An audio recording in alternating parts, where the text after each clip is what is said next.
একই সাথে রয়েছি দুজন, একই ডোরে। আমার কথা আমাকেই বলছিস? বাহ, বেশ ভালোই তো। রাফাত আর কিছু বলে না, খাবারের প্রতি মনোযোগ দেয়। খাবার সামনে নিয়ে বসে থাকা ভালো লক্ষণ না। সবারই উচিত তাড়াতাড়ি করে খাবার খাওয়া, কাজটা শেষ করে ফেলা। রাফাত নিচের দিকে তাকিয়ে খাচ্ছে আর কি যেন একটা হয়ে মুচকি মুচকি হাসছে। সোহেল খাচ্ছে আর চিন্তা করছে রাফাতের ব্যাপারে। কি এমন কথা বলবে সে যার জন্য সোফায় যে আরাম করে বলবে? সোহেল এটা জানে রাফাত দরকারি কথা ছাড়া বেশি কথা বলে না। বলতে গেলে রাফাত পছন্দ করে না এটা। আজকে কি এমন কথা আছে যেটা বলার জন্য সোহেল নিজেকে প্রস্তুত করে নিচ্ছে? সোহেলের খাওয়া শেষ, রাফাতের প্রায় শেষের দিকে। সোহেল চেয়ার থেকে উঠে দাঁড়ায়। একটু দূরেই হাত ধোয়ার জন্য বেসিনের ব্যবস্থা করা। সোহেল হাত পরিষ্কার করে এসে সোফায় এসে পড়ে। রাফাতের খাওয়া শেষ। সে যে হাত পরিষ্কার করে ফ্রিজ থেকে 2টা বিয়ারের বোতল বের করে এনে একটা বোতল সোহেলের হাতে দেয়, অন্যটা নিজের কাছে রেখে আরাম করে সোফায় বসে পড়ে। সোহেল জিজ্ঞেস করে, এখন বিয়ার খেয়ে কি করব? পেট তো ভর্তি আছে। সিগারেট, মদ এগুলো খাওয়ার সময় লাগে না, যখন ইচ্ছে খাওয়া যায়। আমি আবার খেতে পারি না, কেমন যেন লাগছে আমার। নেশা করতে কেমন লাগার কি আছে? তুই এটা অনুভব করতে শেখ আগে, তারপর নেশা করবি। তা বল, এখন কি দরকার কথা বলার জন্য দেখেছিস? রাফাত বিয়ারের ছিপিটা ফেলে কয়েক ঢোক গিলে শুকনো গলাটা ভিজিয়ে নেয়। তারপর বলতে শুরু করে, তারপরই মোশাররফ সাহেবের মেয়ে নীলাকে তুই মেরে দে। রাফাত কথাটা বলে বিয়ারের বোতলে ঠোঁট লাগায়। আর সোহেল চোখ জোড়া লাল করে বসে আছে সোফার উপর। ডান হাত দিয়ে বিয়ারের কাঁচের বোতলটা চেপে ধরে রেখেছে, আর একটু জোরে চাপ দিলে হয়তো কাঁচের শক্ত বোতলটা ভেঙে যাবে। সোহেল রাফাতের দিকে একবার তাকায় আর হাতের বোতলের দিকে একবার তাকায়। সে চাইলেই এখন এখানে বোতল আর রাফাতের মধ্যে একটা সম্পর্ক তৈরি করিয়ে দিতে পারবে। এটা যে সম্পর্ক সেই সম্পর্ক না, পুরো রক্তের সম্পর্ক, তাজা রক্তের সম্পর্ক। মানুষের রক্ত অনেক গরম, যেটা শরীরের বাইরে বের হলে বোঝা যায় ভালো করে। রাফাতও সোহেলের দিকে তাকায়, দেখে সোহেলের চোখ মুখ লাল করে বসে আছে। রাফাত বলে, আমার দিকে এমন করে তাকিয়ে আছিস কেন? মেরে ফেলবি নাকি আমাকে? মেরে লাভ কি? রাত, এটা কেমন কথা? নীলাকে আমি কিভাবে মারতে পারি? মারতে পারবি না কেন? তুই কি এখনো কোনো মানুষ খুন করিসনি? মানুষ মেরেছে, কিন্তু নীলাকে কেমনে করে মারলো? সে তো আমাদের সাথে কোনো খারাপ ব্যবহার করেনি। আর তুই তো ভালো মানুষ, কে কখন কিছু বলছে বলিস না। নীলা খারাপ মেয়ে, অনেকটা বিষাক্ত সাপের মতো, তাই মেরে দিবি নীলাকে। কোথায় নীলা খারাপ মেয়ে? আমি তো তার খারাপ কিছু দেখি না। তুই কিভাবে দেখবি? তুই তো না জেনে ভুল পথে গিয়েছিস। আচ্ছা বাদ দে, তুই নীলাকে না মারলেও চলবে, আমি মেরে দিব। না না, তুই নীলাকে মারবি না। তুইও মারবি না, আবার আমাকেও মারতে দিবি না, এইটা কেমন কথা? আমি নীলাকে ভালোবাসি। সোহেলের মুখ থেকে কথাটা শুনে রাফাত সোফা থেকে উঠে দাঁড়িয়ে আর জোরে জোরে হাসতে থাকে। এমন ভাবে হাসছে তাকে দেখে মনে হচ্ছে সে মাতাল হয়ে গেছে। সোহেল রেগে যায় রাফাতের এমন হাসা দেখে, তাই সে বলে, নেশায় বেশি হয়ে গেছে তোর, আমি বুঝতে পারছি, তাই এসব বাস্তবতার কথা বলছিস। এই সামান্য বিয়ার খেয়ে আমার নেশা হয়ে যাবে, এটা ভাবলে কি করে তুই? আসলে এমন করে মাতলামো করা হাসিস কেন? মাতালরা বুঝি এমন করে হাসে? কেন তুই জানিস না কেন করে হাসে? জানবো কিভাবে? আমি কি মদ খেয়ে মাতাল হয়েছে কখনো? আমি রুমে যাচ্ছি, তুই চাইলে যেতে পারিস আমার সাথে। তোকে আর আমাকে মারার জন্য নীলা লোক ভাড়া করেছে। সিঁড়ি দিয়ে উঠছে সোহেল। পেছন থেকে রাফাতের এমন কথা শুনে অবাক না হয়ে সে পারে না। নীলা লোক ভাড়া করেছে? রাফাতের কথাটা কেন যেন বিশ্বাস হচ্ছে না সোহেলের। সিঁড়িতে দাঁড়িয়ে পিছন ফিরে তাকায় সোহেল। রাফাত আগের নাই সোফায় পায়ের উপর পা তুলে আরাম করে বসে আছে। তাকে দেখলে এখন পুরোপুরি বোঝা যাচ্ছে সে সিরিয়াস। সোহেল রাফাতকে উদ্দেশ্য করে বলে, নীলা আমাদের মারার জন্য লোক ভাড়া করছে? নীলা, তুই এটা জানলি কি করে? কে বলছে এই কথা? যে বলেছে সেটা তোকে বলে লাভ নেই। আমি যে তোর কথা বিশ্বাস করব, এটার প্রমাণ কি? সোহেল তুই জানিস আমি দরকারি কথা ছাড়া অন্য কোনো কথা বলি না, এটা আমি পছন্দও করি না। আমি একটা মেয়েকে ভালোবাসি, তোর কথার উপরে বিশ্বাস করে তাকে আমি মেরে দেব? এটা কেমন কথা? আমি পারবো না এটা। আমার সাথে যে এতদিন ধরে আছিস, কখনো দেখেছিস আমি গুরুত্বপূর্ণ কথা ছাড়া অন্য কিছু বলেছি? আর যা বলেছি সেটা কিন্তু সব বাস্তবই হয়েছে। রাত, এবারের বিষয়টা অন্য। আমি ভেবে নিয়েছিলাম নীলাকে খুব তাড়াতাড়ি বিয়ে করব। তুই হয়তো এটা ভাবছিস, কিন্তু নীলা তোকে মেরে ফেলার চিন্তা করেছে। আমি এই ব্যাপারে কালকে নীলার সাথে কথা বলবো। উত্তরে নীলা এটা বলবে যে রাফাতের কথা তুমি বিশ্বাস করেছো, সে আমাকে মেরে আমার বাবার সবকিছু লুটে নিবে, আর তার আগে তুমি রাফাতকে মেরে দাও, এমনটাই বলবে। আমার কথা মিলিয়ে নিবি। এমনটা বলবে না যে নীলা, আমি আশা করি। পরে কি হবে সেটা শুনবি না? এখন তোর কথা শুনে আমার কোনো ইচ্ছা নেই, তারপরও বলবো, দেখি কি হবে। নীলার কথা অনুযায়ী তুই এসে আমাকে মেরে দিবি। যদি সেটা তুই পারিস তাহলে তারপর নীলা বলবে তোকে বিয়ের ব্যবস্থা করতে, তুই ঠিক তাই করবি, কিন্তু বিয়েটা আর করতে পারবি না, তার আগেই তোকে মেরে দিবে নীলা। তোর বলা ভবিষ্যৎবাণীটা আমার খুব ভালো লেগেছে, কিন্তু কিছু সত্য হবে, আবার কিছু হবে না, বাকিটা সব অন্ধকার সাধক। রাফাত কিছু না বলে মুচকি হাসে। সোহেলের না বলা কথার মানে সে জানে, তবে সেটা যে কখনো সম্ভব হবে না। রাফাত আর একটু ঢোক গিলে বোতলটা শেষ করে টেবিলের উপর রেখে দেয়। সোহেল চলে গেছে তার গন্তব্যে, সেই আরামদায়ক বিছানায়। মেয়ে মানুষের প্রতি এই ছেলেদের কত অন্ধবিশ্বাস, কিন্তু মেয়েরা বিশ্বাসটা ভঙ্গ করে দেয়। এটাই সবচেয়ে বড় সমস্যা। রাফাত কোনো মেয়েকে বিশ্বাস করে না, কারণ সে জানে মেয়েদের কথার ওজন অনেক কম, তারা তাদের অঙ্গীরার সময় পরিবর্তনের সাথে সাথে ভুলে যায়। রাফাত রুমে প্রবেশ করে, সাদা কালারের বিছানার উপর চিত হয়ে শুয়ে পড়ে। ডান হাত দিয়ে বিছানার পাশে একটা ছোট্ট টেবিলের ভিতর হাত দেয়। শক্ত একটা জিনিসে হাত লাগে তার। রাফাত বের করে জিনিসটা, পিস্তল। কালো কালারের পিস্তলটা হাতে নিয়ে পর্যবেক্ষণ করতে থাকে। অনেক ছোট থেকে পরিচয় এই পিস্তলের সাথে, সম্পর্কটা সোহেলের আগে থেকে না। সোহেলের ছোটকালের বন্ধু হলেও একটা মেয়ের জন্য রাফাতের সাথে বেইমানি করতে পিছুয়া হবে না। তবে এই পিস্তল এখনো পর্যন্ত রাফাতের সাথে কোনো বেইমানি করেনি। বাকি সময় পর কি বেইমানি করবে এটা জানে না রাফাত। ভবিষ্যৎ সম্পর্কে একমাত্র সৃষ্টিকর্তাই ভালো জানেন। মানুষের জন্ম থেকে শুরু করে মৃত্যুর আগ পর্যন্ত সব তিনিই জানেন। রাফাত ভবিষ্যৎ সম্পর্কে না জানলেও অনুভব করতে পারে কি হবে সামনে। পিস্তলটা দেখতে দেখতে রাফাত ভাবে কি ক্ষমতা রাখে এই ছোট্ট এই মেশিনটা।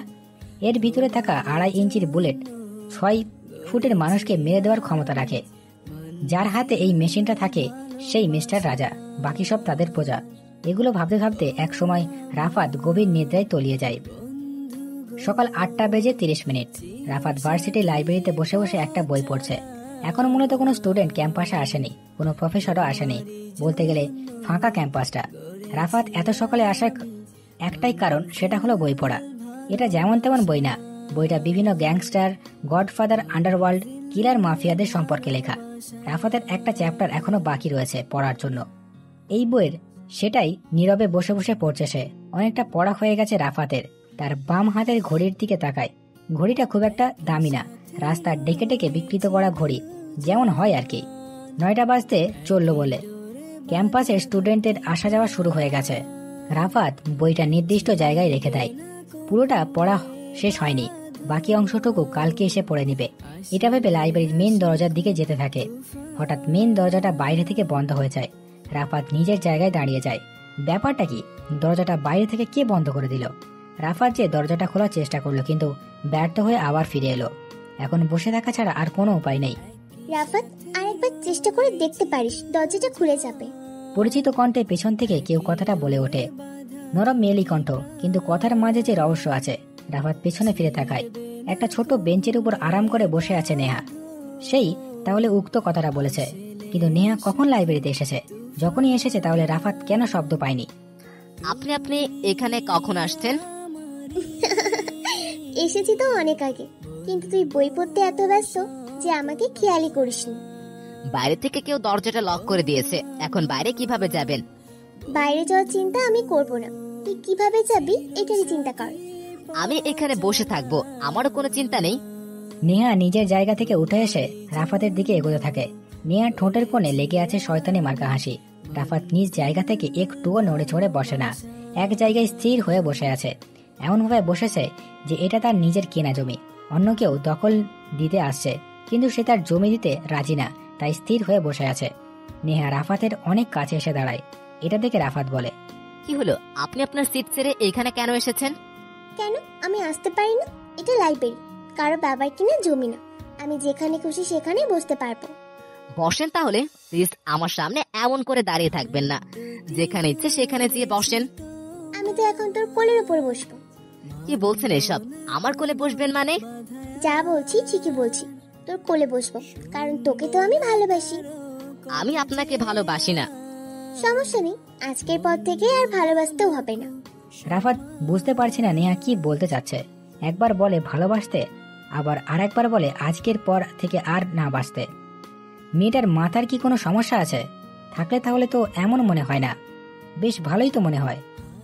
নেহা এসে রাফাতের শার্টের কলার ধরে বসা থেকে টেনে তোলে। রাফাত বোকার মতো দেখতে থাকে। নেহা নিজের শরীরের পরা মডার্ন ড্রেসটা ছিঁড়তে থাকে। ড্রেসটা অনেক অগোছালো হয়ে গেছে, যে কেউ দেখলে বলে দিবে নেহার সাথে কেউ জোরাজোরি করেছে। রাফাত নেহাকে জিজ্ঞেস করে, এগুলা কি করছেন আপনি? জামাটা এমন করে ছিঁড়ে ফেলছেন কেন? এই ড্রেসের দাম অতটা বেশি না আমার কাছে, কিন্তু যা করতে যাচ্ছি সেটা খুব দামি। কথাটা বলে নেহা দরজার দিকে যেতে থাকে। রাফাতের মস্তিষ্ক এখন জানান দিচ্ছে না নেহা কি করতে চলেছে। দরজা লক করার শব্দ হয়। নেহা নিজেই দরজাটার ভিতর থেকে লক করেছে। রাফাত বলে, আপনি ভিতর থেকে দরজা লক করেছেন কেন? তুই না আসলে অনেক বোকা। আমি জাস্ট ধারণা করতে পারছি না তুই কেমন বোকা। অনেক সময় মনে হয় তুই বোকা না, বোকার মতো ভান করে থাকিস। আসলে তুই সত্যিই অনেক বড় বোকা। রাফাত মুচকি আসে। সে নিজেও জানে না তার এমন ধরনের সমস্যা। এটাকে বিজ্ঞান কি বলে সেটা সম্পর্কে ধারণাও নেই রাফাতের। এটা কি রাফাতের রোগ নাকি অন্য কিছু বুঝতে পারছে না সে। এই ভার্সিটিতে যে তার আসল রহস্য কেউ বুঝতে পারছে না, এটা ভেবে খুব হাসি পায় তার। ক্যাম্পাসের সবাই বলে রাফাত নাকি বোকা একটা ছেলে। আসলে কি সে প্রকৃত বোকা, নাকি সবাইকে বোকা বানিয়ে রাফাত একাই চালাকি করছে? নিজেই নিজের মাইন্ড গেমের তালিকায় সবাইকে ফেলে রেখেছে। নেহা নিজের গুছানো চুলগুলোকে অগোছালো করে রাফাতের সামনে এসে দাঁড়ায়। মাথার উপরে সাদা কালারের সিলিং ফ্যানটা নিঃশব্দে চলছে আর ঠান্ডা হাওয়া দিচ্ছে। বৈদ্যুতিক মাধ্যমে যে হাওয়া পাওয়া যায় তার মধ্যে নিজের কোনো অনুভূতি কাজ করে না, তবে প্রকৃতিক থেকে আমরা যে হাওয়া পাই এর মধ্যে নিজেকে নিয়ে বহু কিছু অনুভব করা যায়। নেহা এসে রাফাতের ছাই কালারের শার্টের 3টা বোতাম খুলে ফেলে। রাফাত পিছিয়ে যায়। বাইরে থেকে শার্টের ভিতরে রাফাতের জিম করা বডির ফিটনেসটা ভালোভাবেই দেখা যাচ্ছে। নেহা একটু অবাক হয়ে, ঢিলে ঢালা পোশাক পরা ছেলেটা জিম করা বডি, এটা কি করে সম্ভব? জানার কৌতূহল বাড়ে নেহার মস্তিষ্কের ভিতর। মন সায় দিচ্ছে না, তার মন বলছে যা করার জন্য এসেছিস তা তাড়াতাড়ি করে ফেল। নেহা মনকে সায় দিয়ে পিছিয়ে যায় রাফাতের দিকে এগিয়ে আসে। রাফাত পিছিয়ে যায়, নেহা এগিয়ে আসে। এমন অবস্থায় হঠাৎ রাফাত বলে ওঠে, আপনি আমার দিকে এইভাবে এগিয়ে আসতেছেন কেন? আমি আসতে পারি না বুঝি? না পারেন না। আপনি কি করতে চাচ্ছেন? একটা মেয়ে আর একটা ছেলের সাথে বন্ধ রুমে কি করবে বুঝতে পারছো না তুমি? এমন করে কথা বলছেন কেন? ঠিক করে বলেন। আমি এখন অন্য মুডে আছি, চুপ, কথা বলবে না। চুপ করবো না আমি। কি করবেন আপনি? তোমার সাথে এখন রোম্যান্স করতে ইচ্ছা করছে আমার। নেহা রাফাতের দিকে এগিয়ে আসছে। পিছনের দিকে দেওয়াল। রাফাত পিছনে গেলেও কাজ হবে না, ভয় পেয়ে যায় সে। কি করবে এখন? একটাই উপায়, ব্যাগে হাত দেয় রাফাত। ঠান্ডা শক্ত একটা জিনিসে হাত লাগে তার। মুচকি হাসে রাফাত। ব্যাগের ভেতরে হাত দিয়েছো কেন? কি আছে এটার ভিতর? নেহার কথার উত্তরে কোনো রকম জবাব দেয় না রাফাত। কোনো আগ্রহ হয় না নেহার কথার প্রতি। কোনো মানুষ আছে যার গলার স্বর, কণ্ঠের মুগ্ধতা, কথা বলার স্টাইল দিনে একবার না শুনলে ভালোই লাগে না। আবার এমন লোকও আছে যার গলার আওয়াজ একবার শুনলেই হলো, মাথা ধরে যায়। দুইটা ব্যাপারের মধ্যে রাফাত 2 হাত দিয়ে নেহার কোমর জড়িয়ে ধরে আছে, আর নেহা ছোটার জন্য লাফালাফি করছে। রাফাতের থেকে নেহাকে সরিয়ে আনা হলো। সবাই দেখে রাফাতের শার্টের বোতাম খোলা। শাকিল নামের একটা ছেলে এসে রাফাতের শার্টের কলারটা ধরে। রাফাতের কাছে এটা একদম পছন্দ হয়নি, তবুও সে কিছু বলে না। রাফাত চাইলে অনেক কিছু করে ফেলতে পারতো এতক্ষণে, কিন্তু সে কিছু করছে না। শাকিল রাফাতের ডান গালের শব্দ করে একটা চড় মারে। রাফাত নিজের ডান হাত একবার মুষ্ট করছে আর একবার মুঠো খুলছে। রাগের মাত্রা যেন অনেক বেড়ে গিয়েছে। রাফাতের এখন শালিক চড় মেরেছে বলে কোনো আফসোস নেই, সমস্ত রাগ নেহার উপর। মেয়েটা কি করলো? এমন একটা কাজে যে কি হবে সেটা কি জানে এই নেহা? হয়তো জানে না, জানলে আবার সেগুলো করে রাফাতের সাথে। রাফাতকে এনে ক্যাম্পাসের মাঠে দাঁড় করানো হলো। শাকিল কাকে যেন একটা ফোন করে বলে, রাফাতকে মাঠে এনে রেখেছি। ওই পাশ থেকে কে কি বলছে কিছুই শোনা যাচ্ছে না। শাকিল মোবাইলটা পকেটে রেখে দেয়। রাফাত মাথাটা নিচু করে রাখে। সামনে কি হবে এটা সে ভাবছে না, বর্তমানে কি হবে এটাই বোঝার বিষয়। শাকিল কাকে ফোন করছে? হয়তো ভার্সিটির কোনো বড় ভাইকে। শাকিল রাফাতের মুখ চেপে ধরে বলে, কিরে, ক্যাম্পাসে দেখতাম তুই চুপচাপ হয়ে থাকতি, বোকা শোকা চেহারা করে বসে থাকতি। আজকে নেহার সাথে কি করতেছিলি? কোনো ধারণা আছে তোর? রাফাত কিছু বলে না, মাথাটা আগের ন্যায় নিচু করেই রাখে। সে যদি মাথাটা উঁচু করত তাহলে দেখতে পেত আশেপাশে কত স্টুডেন্ট জমা হয়ে গেছে। সবার মুখে একটাই ধ্বনি, রাফাতকে পিটিয়ে কতল করে ফেলা। শাকিল রাফাতের লম্বা কোঁকড়া চুলগুলোকে হাত দিয়ে চেপে ধরে। রাফাত একটা আসামির মতো করে দাঁড়িয়ে আছে, চাইলেই এমন ঝামেলা থেকে মুক্তি পাবে না সে। শাকিল রাফাতের মুখের কাছে মুখ নিয়ে এনে বলে, এই সালামা, কথা বলছিস না কেন? জবান কি বন্ধ হয়ে গেছে? শাকিল দেওয়া গালিটা রাফাতের মস্তিষ্ক মেনে নিচ্ছে না, বারবার এটাই কানের কাছে বাজতেছে। এবার আর রাফাত চুপ করে নেই, গলাটা হালকা করে ঝেড়ে নিয়ে বলে, শাকিল ভাই, এটা কিন্তু ঠিক না। আমার মাকে নিয়ে গালি দিবেন না। আমাকে যত পারেন গালি দেন, আমি কিছুই মনে করব না। কেন রে, মাকে গালি দিয়েছি বলে সহ্য হচ্ছে না বুঝি? তাহলে তো আরো বেশি করে গালি দিতে হবে। শালা, তোর মা কেমন ছিল রে, যে তোর মতো একটা ছেলেকে জন্ম দিয়েছে? নিশ্চয়ই বেশ্যা ছিল। রাফাত শাকিলের কলার ধরে ফেলে। সবাই অবাক, আজকের হঠাৎ এই বোকা ছেলেটার কি হয়েছে? সিনিয়র শাকিল ভাইয়ের কলার ধরে ফেলেছে, এমন দুঃসাহস! শাকিল রাফাতের থেকে নিজ কলারটা ছাড়িয়ে নেয় আর বলে, তুই তো আমার কলারে হাত দিয়েছিস, দেখবি কিছুক্ষণ পর কি অবস্থা করি তোর। আগে সাকিব ভাইকে আসতে দে। রাফাত এখন বুঝতে পারছে তখনই শাকিল সাকিব ভাইকে ফোন দিয়েছে।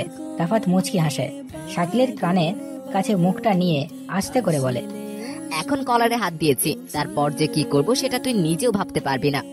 আমি যখন মারি তখন শ্বাস নেওয়ারও সুযোগ দিই না, সরাসরি মৃত্যু।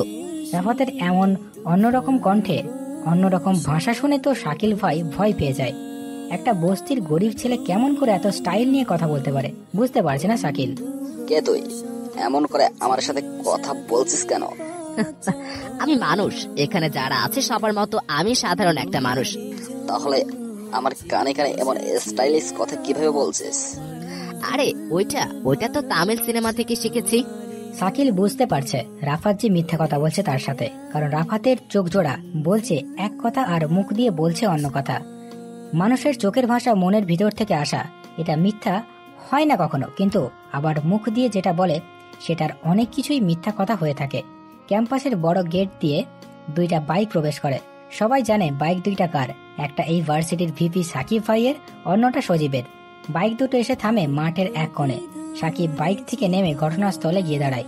একটা ছেলে এসে সাকিব ভাইয়ের জন্য চেয়ার নিয়ে যায়। সাকিব ভাই বসে পড়ে চেয়ারে। দুই পাশে দাঁড়িয়ে আছে সাকিব আর রাকিব। সামনে মাথা নিচু করে দাঁড়িয়ে আছে রাফাত, অসহায় আসামির মতো। তার পাশে দাঁড়িয়ে আছে শাকিল। রাকিব একটা সিগারেট বের করে সাকিবের ঠোঁটে দেয়। অন্য পাশ থেকে সজীব লাইটার নিয়ে আগুন জ্বালিয়ে দেয় সিগারেটে। রাফাত তীক্ষ্ণ দৃষ্টিতে তাকিয়ে আছে সাকিবের দিকে। ঘটনা কি হয়েছে কেউ আমাকে প্রথম থেকে বলবি? সাকিবের কথা শুনে শাকিল সহমত পোষণ করে বলে, ভাই, আমি জানি পুরো ঘটনাটা। তাহলে এতক্ষণ চুপ করে দাঁড়িয়েছিলি কেন? এখন বল কি হয়েছে। ভাই, ঘটনা একটাই, সেটা হলো রাফাত নেহাকে লাইব্রেরির ভিতর আটকে ধর্ষণ করার চেষ্টা করেছে। শাকিলের কথা শুনে রাফাত মুচকি হাসে। ছেলেটা লাইব্রেরির ভিতরে কি হয়েছে এটা না দেখেই বলে দিয়েছে একটা কথা। সাকিব নেহাকে ডাক দেয়। নেহা এখন কোথায়? এখানে থাকলে আমার সামনে নিয়ে এসো। লোকজনের ভিড় থেকে নেহা সাকিবের সামনে আসে। আগের মতো আর ছেঁড়া কাপড় পরনে, তবে উপরে হলদে কালারের একটা ওড়না দিয়ে ঢাকা, যার কারণে কাপড়ের ছেঁড়া অংশটুকু বোঝা যাচ্ছে না। সাকিব বলে, নেহা, এই রাহাত কি তোমাকে ধর্ষণ করার চেষ্টা করেছে? এই বদমাশটা আমাকে লাইব্রেরিতে আটকে ধর্ষণ করার চেষ্টা করেছে। রাহাত, তুই আমার সামনে এসে দাঁড়া। শাকিল রাফাতকে জোরে একটা ধাক্কা দেয়। রাফাত নিজেকে কন্ট্রোল না করতে পেরে সাকিবের পায়ের কাছে যেয়ে পড়ে। দুই হাঁটুতে ভর দিয়ে অর্ধেক বসা অবস্থায় রাফাত। সাকিব লম্বা করে সিগারেটে একটা টান দিয়ে বলে, সিগারেট টানবি রাফাত? আমি সিগারেট খাই না। সিগারেট খাওয়া কিন্তু খারাপ না। তুই এখন যেই মাইন্ডকে জীবনে পড়েছিস, তোর উচিত ছিল এক প্যাকেট সিগারেট শেষ করা। রাফাত মুচকি হেসে বলে, আমাকে 5টা চুইংগাম এনে দেন, তাহলে সিগারেটের নেশা কেটে যাবে। কিরে, তুই কেমন মানুষ? এমন পরিস্থিতিতে পরেও হাসতেছিস কেমন করে? আমি এমনই, অন্যদের থেকে আলাদা নিজেদের স্টাইলে চলতে পছন্দ করি। সাকিব রাফাতের বুকের বাম পাশে একটা লাথি মারে। রাফাত নিচে পড়ে যায়। আশেপাশে থাকা সকলে এটা থেকে জোরে জোরে হাসতে থাকে। রাফাত নিচ থেকে উঠে দাঁড়ায়। সামনে চেয়ারে বসে থাকা লোকটাকে রাফাত চাইলেই হাতের ইশারায় শেষ করে দিতে পারে, কিন্তু সে এটা করবে না। দেখতে চাই সাকিব কতদূর পর্যন্ত যেতে পারে। সাকিব নেহাকে উদ্দেশ্য করে বলে, নেহা, তোমার বাবা তো এই শহরের কমিশনার, তা তিনি জানে এই ব্যাপারে? বাবাকে এখনো জানানো হয়নি। তুমি তোমার বাবাকে ফোন করে এখানে আসতে বলো। রাফাতের বিচার তিনি থানায় নিয়ে যেতে করবে। নেহা একটু দূরে যায়, হয়তো তার বাবাকে সে জানাবে। নেহা একটু দূরে যায়, হয়তো তার বাবাকে সে জানাবে। ভার্সিটির কোনো ছেলে তাকে ধর্ষণ করার চেষ্টা করেছে, আর একটা বাবা এটা শুনে কেমন করবে? নিশ্চয়ই ভালো কিছু করবে না। নেহার বাবা শফিক সাহেব পুলিশ ডিপার্টমেন্টের সবচেয়ে রাগী একটা অফিসার। আজকে যে রাফাতের সাথে কি হবে? কে বাঁচাবে রাফাতকে? ক্যাম্পাসের মাঠে এসে 3টা পুলিশ গাড়ি থামে। প্রথম গাড়ি থেকে নেহার বাবা শফিক সাহেব নামে, পেছন থেকে আরো পুলিশ কনস্টেবল নামে শফিক সাহেবের পেছনে পেছনে আসতে থাকে। ভার্সিটির সবাই মজা পাচ্ছে। বেশ কিছু বছরের ভিতর ক্যাম্পাসে এমন কোনো ঘটনা ঘটেনি। আজকে নতুন সূচনা তৈরি করেছে রাফাত। সাকিব বসা থেকে উঠে দাঁড়ায়, রাফাতকে উদ্দেশ্য করে বলে, আজকে তুই গেছিস রাফাত বেটা। নেহার বাবা যে পুলিশ কমিশনার হিসেবে কেমন তা আজকেই বুঝতে পারবি। আমি আমার চিন্তা করি না, কমিশনারকে বলুন উনি যেন ওনার চিন্তা করে। কে বে তুই? এত কনফিডেন্স নিয়ে কথা বলছিস? বস্তিতে থাকা একটা গরিব ছেলে তুই, থানা থেকে কে ছাড়িয়ে নিয়ে দেবে সেটা একবার ভাব। আমি কখনো নিজেরটা চিন্তা করি না, আশা করি থানা থেকে মুক্তি করার জন্য লোকের অভাব হবে না। দেখি কে তোকে মুক্তি করায়। রাফাত হাসে, সেটা বাইরের কেউ না দেখলেও ভিতরে ভিতরে সে খুবই হাসছে। রাফাত মনে মনে বলতে থাকে, মুক্তি আনন্দে আমিও হাসবো, আমার সে হাসিতে থাকবে শুধু সুখের ফলে। আমি ওড়াবো আনমনে, আমি গাইবো প্রাণ খুলে, খেলবো নেশার মতো মাইন্ড গেম। কে আমার মেয়ে নেহাকে নষ্ট করার চেষ্টা করেছে? বেশ গম্ভীর আর রাগের দৃষ্টিতে তাকিয়ে আছে শফিক সাহেব। পুলিশের পোশাক পরলে শরীরের ভিতর আলাদা একটা অনুভূতি চলে আসে। মানুষ তখন নিজেকে পৃথিবীর সবচেয়ে সাহসী ব্যক্তি মনে করে। একজন পুলিশ অফিসারের কণ্ঠস্বর থাকবে খুবই ঝাঁঝালো। সাধারণ জনগণের থেকে ইউনিফর্ম পরা ছাড়া তাদের এই ঝাঁঝালো কণ্ঠ শুনে নিমেষেই বুঝতে পারবে যে লোকটা পুলিশের চাকরি করে। কেউ কিছু বলছে না, সবাই ভয় পেয়ে আছে। পুলিশের সাথে সামনাসামনি কথা বলার সাহস খুব কম লোকেরই আছে। শফিক সাহেব আবারও বলে, কি হলো, কথা কানে যাচ্ছে না নাকি আমার বলা ভাষা বোঝা যাচ্ছে না? কে সেই ছেলে যার এত বড় সাহস? আমি আপনার মেয়েকে নষ্ট করার চেষ্টা করেছি। শফিক সাহেব আশেপাশে তাকাই, ওনার বাম পাশ থেকে রাফাতের নামের ছেলেটা কথাটা বলছে। বোকাশোকা চেহারা এমন একটা ছেলে পুলিশ কমিশনারের মেয়েকে নষ্ট করার চেষ্টা করেছে। বিষয়টা ভাবতেই মস্তিষ্কে নাড়া দিয়ে উঠবে। শফিক সাহেব যে রাফাতের সামনে দাঁড়ায়, তারপরই শফিক সাহেব রাফাতের গালে কষে 2টা চড় মারে। রাফাত কিছু বলে না, নীরবতা ভালো লক্ষণ। যেমন নীরব ভাষার বৃক্ষ আমাদের সতর্কতার গান শোনায়, অনুভূতির কান দিয়ে তা শুনতে হয়, তাহলে বুঝতে পারা যায় জীবনের মানে বৃদ্ধি। শফিক সাহেব রাফাতকে উদ্দেশ্য করে বলে, তোকে দেখে এ সকল ছেলেদের মতো মনে হয় না। বোকাশোকা চেহারার ছেলে তুই, কিভাবে সাহস করছিস আমার মেয়ের দিকে হাত দেওয়ার? মানুষকে বাইরে থেকে দেখে বিচার করতে নেই, হয়তোবা তার ভিতরে কি চলছে আপনি তা জানেন না। থানায় চল আজকে, তোকে নিজ হাতে শাস্তি দিয়ে বোঝাবো মেয়েদের দিকে হাত বাড়ালে কি হয়। তুই আবারও হাত দিয়েছিস একজন পুলিশ অফিসারের মেয়ের দিকে। আমি আমার চিন্তা কখনো করি না, আপনার কি হবে সেটাই চিন্তা করছি। আমার জন্য তোকে চিন্তা করতে হবে না, আমি নিজে নিজের চিন্তায় মগ্ন থাকি। সমাজের এক শ্রেণীর মানুষ আছে যারা নিজ স্বার্থের জন্য কাজ করে, নিজেকে স্বার্থকে বড় করে দেখে, তাই তারা নিষ্ঠুর ও বিকৃত বুদ্ধি সম্পন্ন।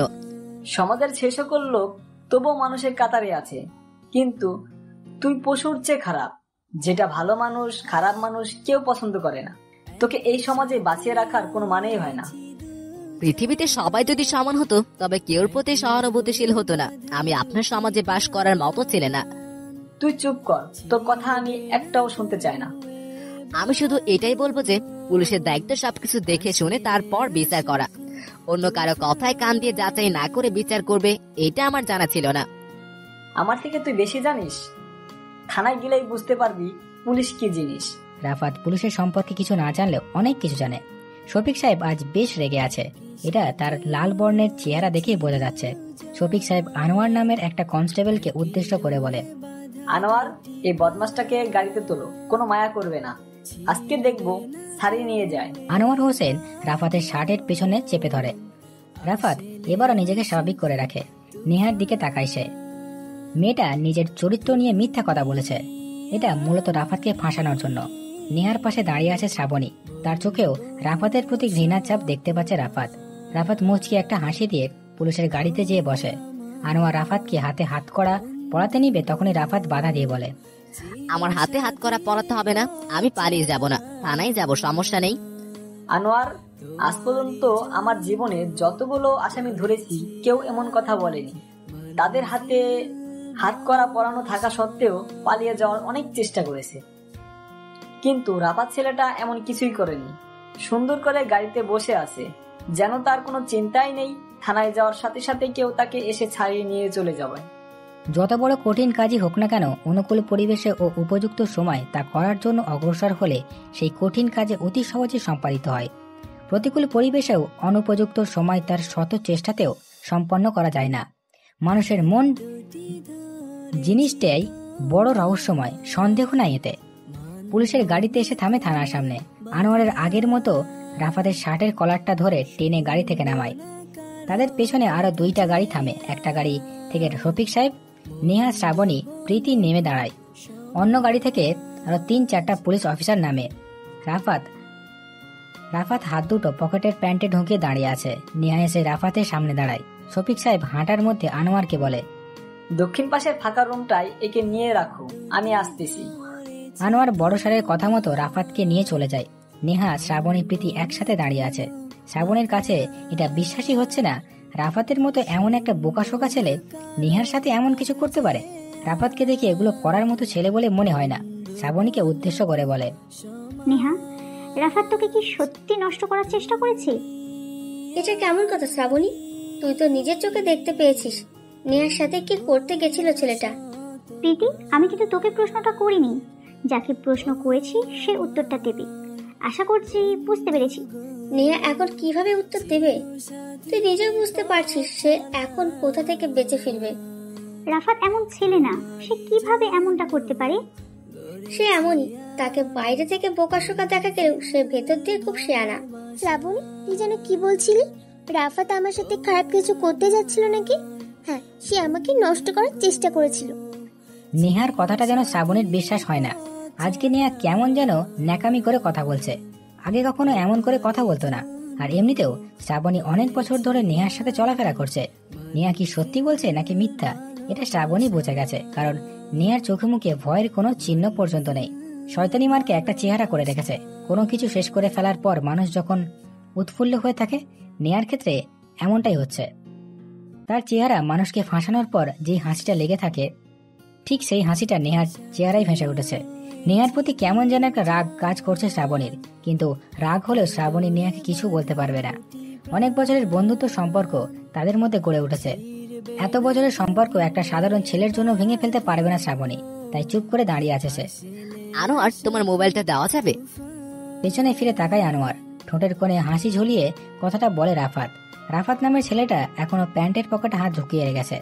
তাকে দেখে আনোয়ারের কি বাক্য বলবে এটা বুঝতে পারছে না। মাথায় কুঁকড়ানো লম্বা চুল, চোখে একটা মোটা ফ্রেমে চশমা, খোঁচা খোঁচা দাঁড়িয়ে আছে চোয়ালের মধ্যে। তার শরীরের গঠনটা কেমন যেন। রাফাতের ড্রেস আপের সাথে তার দাঁড়ানোর স্টাইলটা মেলাতে পারছে না আনোয়ার। মধ্যবয়সী একজন কনস্টেবল আনোয়ার। পুলিশের চাকরির বয়সটা বেশি না, 5 বছর হবে হয়তো। তার চাকরির বয়সে সে রাফাতের মতো এমন একটা ছেলে দেখেনি। ছেলেটাকে দেখতে অনেক বোকা, সহজ সরল টাইপের দেখা গেলেও ভেতরে ভেতরে সে অনেক চালাক। এটা আনোয়ার গাড়িতে রাফাতের সাথে বসেই সে বুঝতে পেরেছে। কি হলো, এমন চুপ মেরে গেলে যে? তুমি মোবাইল ব্যবহার করো না বুঝছি? আনোয়ার তার বাম হাতের প্যান্টের বাম পকেটে হাত দেয়। মোবাইলটা পকেটের ভিতরেই রয়েছে, কিন্তু সেটা রাফাত চাচ্ছে কেন? আসামিকে মোবাইল দেওয়া নিষিদ্ধ। এটা চিন্তা করে আনোয়ার মোবাইলটা বের করতে যেও বের করলো না। রাফাতকে জিজ্ঞেস করে, মোবাইল ব্যবহার করি, কিন্তু তুই থানায় এসে মোবাইল খুঁজতে চেয়েছিস কেন? আমি তোমাকে সম্মান দিয়ে কথা বলছি, কিন্তু তুমি আমাকে তুই তুই করে কেন বলছো? তুই আসামি, তোকে আবার কিসের সম্মান দেব? তুমি তোমার পকেটের ওই মোবাইলটা আমার হাতে দাও, তারপর বলছি কেন আমাকে সম্মান করতে হবে। আমি পারবো না তোকে মোবাইল দিতে, কারণ থানায় কোনো আসামিকে মোবাইল দেওয়া নিষেধ করা। কেউ জানবে না, তুমি দাও আমাকে। এর পরিবর্তে তোমার পকেট গরম করার দায়িত্ব আমার। আমাকে ঘুষ দেওয়ার কথা বলছিস তুই? কত আছে তোর কাছে? যত চাও তুমি। এত পরিমাণ চাইবে যে তোমার পকেট যেন গরম হয়ে যায়। আনোয়ার হেসে উড়িয়ে দেয় রাফাতের কথাটা। কে বলেছে ছেলেটা সে নাকি আনোয়ারের পকেট গরম করে রাখার ক্ষমতা রাখে? যে ছেলে নিজের ভালো একটা পরার মতো জামা কাপড় নেই, পুরনো জামা কাপড় পরে থাকে, সে নাকি পুলিশকে দিবে ঘুষ। ভাবতেই অবাক লাগছে। আনোয়ারের হাসি দেখে রাফাতও হাসে, কেননা সে বুঝতে পেরেছে আনোয়ার কি ভেবে হাসতেছে। সে আনোয়ারকে জিজ্ঞেস করে, তোমার এমন হাসির কারণটা কি জানতে পারি? তুই আমাকে ঘুষ দিবি এটা ভেবে পেট ফেটে হাসি আসছে আমার। কেন, আমার কাছে কি তোমাকে ঘুষ দেওয়ার মতো টাকা নেই? আমাকে ঘুষ দিলে অনেক টাকা দিতে হবে, তোর কাছে এত টাকা নেই। কত চাই তোমার সেটা বলো, দেখি কেমন চাহিদা তোমার। 1 মিনিট, কথা বললে 10,000 টাকা। আনোয়ারের কথা শেষ হওয়া মাত্র রাফাত পকেট থেকে ডান হাতটা বের করে নিজের মুখে চেপে ধরে হাসতে থাকে। আনোয়ার অবাক হয়ে যায়, রাফাত এমন ভাবে হাসছে কেন? পাগল হয়ে গেছে নাকি ছেলেটার কথা শুনে? পাগল হলেও হতে পারে, কেননা রাফাতকে দেখে গরিব একটা ছেলে, সে কেউ দিতে পারবে? তার কাছে 10,000 টাকা আসবে কোথা থেকে? কিভাবে দিবে আনোয়ারের টাকা? এটা ভেবেই হয়তো মাথা খারাপ হয়ে গেছে তার। আনোয়ার জিজ্ঞেস করে, কিরে এমন করে হাসছিস কেন? টাকার পরিমাণ বেশি হয়ে গেছে বুঝি? আচ্ছা যা, 10,000 টাকা দিতে হবে না। তুই গরিব, আমি তা বুঝতে পারছি। তুই আমাকে 5,000 টাকা দিবি, এর কমে আমি আর পারবো না। তুমি তোমার মোবাইলটা বের করো, আমি তোমাকে 1 লাখ টাকাই দিব। মজা করছিস আমার সাথে? আমি কিন্তু মজার মুড নেই। রাফাত কখনো ডিলের সময় মজা করে না। আমি যেটা বলেছি সেটা তুমি পেয়ে যাবে, এটা নিয়ে চিন্তা করবে না। আচ্ছা যা, আমি তোর কথার উপর বিশ্বাস করলাম। কথাটা বলে সে নিজের পকেট থেকে মোবাইলটা বের করে। একবার রাফাতের দিকে তাকায়, আরেকবার মোবাইলের দিকে তাকায়। ছেলেটা সত্যি সত্যি লাখ টাকা দিবে নাকি শুধু শুধু মিথ্যা ঠক মারছে? আর কাকেই সেই বা ফোন দেওয়ার জন্য এত টাকা খরচ করছে জানার খুব আগ্রহ আনোয়ারের মধ্যে। সে এটা মনের ভিতর চাপা না দিয়ে রাফাতকে বলেই ফেলে, কাকে ফোন দেওয়ার জন্য তুই এতগুলো টাকা আমাকে দিবি? তুমি এখন থেকে 1 মিনিট সময় আমাকে কিছু জিজ্ঞেস করতে পারবে না, কারণ এই 1 মিনিটের জন্য আমি তোমাকে কিনে নিয়েছি। আনোয়ার বোকা বনে যায়। ছেলেটা দেখতে বোকা শোকা হলেও তার কথার মধ্যে অন্যরকম কিছু একটা বোঝা যায়। ছেলেটা যে রহস্যময় এটা বোঝা গেছে আনোয়ার। রাফাত নিজের ডান হাতটা বাড়িয়ে দেয় আনোয়ারের দিকে। আনোয়ার নিজের মোবাইলটা রাফাতের হাতে দিয়ে দেয়। রাফাত মোবাইলটা নিয়ে একটু দূরে যেয়ে নাম্বার টাইপ করে কাকে যেন ফোন দেয়। একবার রিং হয়ে কেটে গেল, হয়তো অপরিচিত নাম্বার, তাই ধরেনি। রাফাত বিরক্তি হয়ে ফোন আবার কানে লাগায়। সে বিরক্তি হবে নাই বা কেন? এখন একটা সেকেন্ডের মূল্য 1000 টাকা, মিনিট সে তো 1 লাখ টাকাও শেষ। এইবার ফোনটা রিসিভ করেছে ওই পাশে থাকা ব্যক্তিটা। রাফাতের চোখে মুখে একটা হাসির ছাপ দেখা যাচ্ছে, বিরক্তিকর সেই চেহারা বোঝা যাচ্ছে না। ওই পাশ থেকে লোকটা কি বলছে শোনা যাচ্ছে না, তবে রাফাতের কথাটা শোনার আগ্রহ পোষণ করছে আনোয়ারের মনে। মিস্টার 440 বলছি, ধানমন্ডির থানায় আমাকে ধরে এনেছে। যেখানে থাকেন না কেন 15 মিনিটের মধ্যে আপনাকে থানায় দেখতে চাই আমি। নয়তো কি হবে আপনি তা ভালো করে জানেন। রাখছি। রাফাত ফোনটা কেটে আনোয়ারের সামনাসামনি এসে দাঁড়ায়। সে তার নিজের হাত ঘড়ির দিকে তাকায়। এখনো 7 সেকেন্ড বাকি আছে। রাফাত আনোয়ারের হাতে মোবাইলটা দিয়ে দেয়। এবার রাফাত বলে, এখনো 7 সেকেন্ড বাকি আছে, চিন্তা নেই, আমি 1 মিনিটের টাকা এখনই দিয়ে দিব। তার আগে তুমি তোমার মোবাইলের লকটা খুলে দাও। রাফাত কথা মতো আনোয়ারের নিজের মোবাইলটা লক খুলে রাফাতের হাতে দেয়। রাফাত মোবাইলটা হাতে নিয়ে কি যেন একটা করে আনোয়ারকে জিজ্ঞেস করে, আমার কাছে তো এখন 1 লাখ টাকা হাতে নেই, তুমি তোমার ব্যাংক অ্যাকাউন্ট নাম্বারটা আমাকে বলো, আমি আমার অ্যাকাউন্টে টাকা সেন্ড করে দিচ্ছি। আনোয়ার নিজের ব্যাংক অ্যাকাউন্ট নাম্বার একটা একটা করে রাফাতকে বলতে থাকে।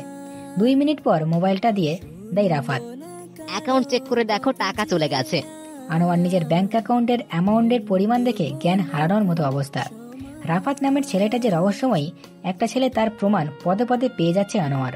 বোকাশোকা চেহারা নিয়ে থাকে তাহলে এর মানে এটাই রাফাত ছদ্মবেশী নিয়ে এই শহরে ঘুরে বেড়ায়। আনোয়ার আজকে অনেক খুশি, যা তার চোখ মুখের অবস্থা দেখে বোঝা যাচ্ছে। রাফাত এটা দেখে মুচকি হেসে বলে, আনোয়ার, আমি তো ওকে নাম ধরে ডাকতে পারি? আপনার যেমন ইচ্ছা আপনি সেটা বলে আমাকে ডাকতে পারেন, আমার কোনো সমস্যা নেই। রাফাত হাসে। টাকা থাকলে পৃথিবীতে সবকিছুই সম্ভব। কিছুক্ষণ আগে যে ব্যক্তিটা তুই করে সম্বোধন করছিল, এখন সেই ব্যক্তি আপনি আপনি করে সম্মান দিয়ে কথা বলছে। ভাবতেই আরো হাসি পায় রাফাতের। থানায় আসলে মানুষ বের হওয়ার জন্য কান্না করে, আর রাফাতের হচ্ছে সেটা বিপরীত। রাফাত এবার আনোয়ারকে এমন একটা কথা বলে যেটা শুনে আনোয়ার পুরোপুরি অবাক। কথাটা হলো, তারপরই আর ভালো লাগতেছে না, আনোয়ার আমাকে একটা সিগারেটের ব্যবস্থা করে দিতে পারবে? রাফাতের এমন কথার জবাবে কি বলবে আনোয়ার বুঝতে পারছে না। সে কি থানা কি কোনো চায়ের দোকান পেয়েছে? যখন যা ইচ্ছে অর্ডার করবে সাথে সাথে তা পেয়ে যাবে। এমন হলে তো আসামিকে ধরে আর থানায় নিয়ে আসতো না, চায়ের দোকানে বসিয়ে দিয়ে আসতো। এখন সিগারেট কিভাবে দিবে রাফাতকে? যদি কেউ দেখে ফেলে? রাফাত থানার ভিতরে বসে বসে সিগারেট টানছে, তাহলে সব দোষ শেষে আনোয়ারের উপর পড়বে। কিছুদিন পর হয়তো এটার জন্য আবার আনোয়ারের চাকরি চলে যাবে।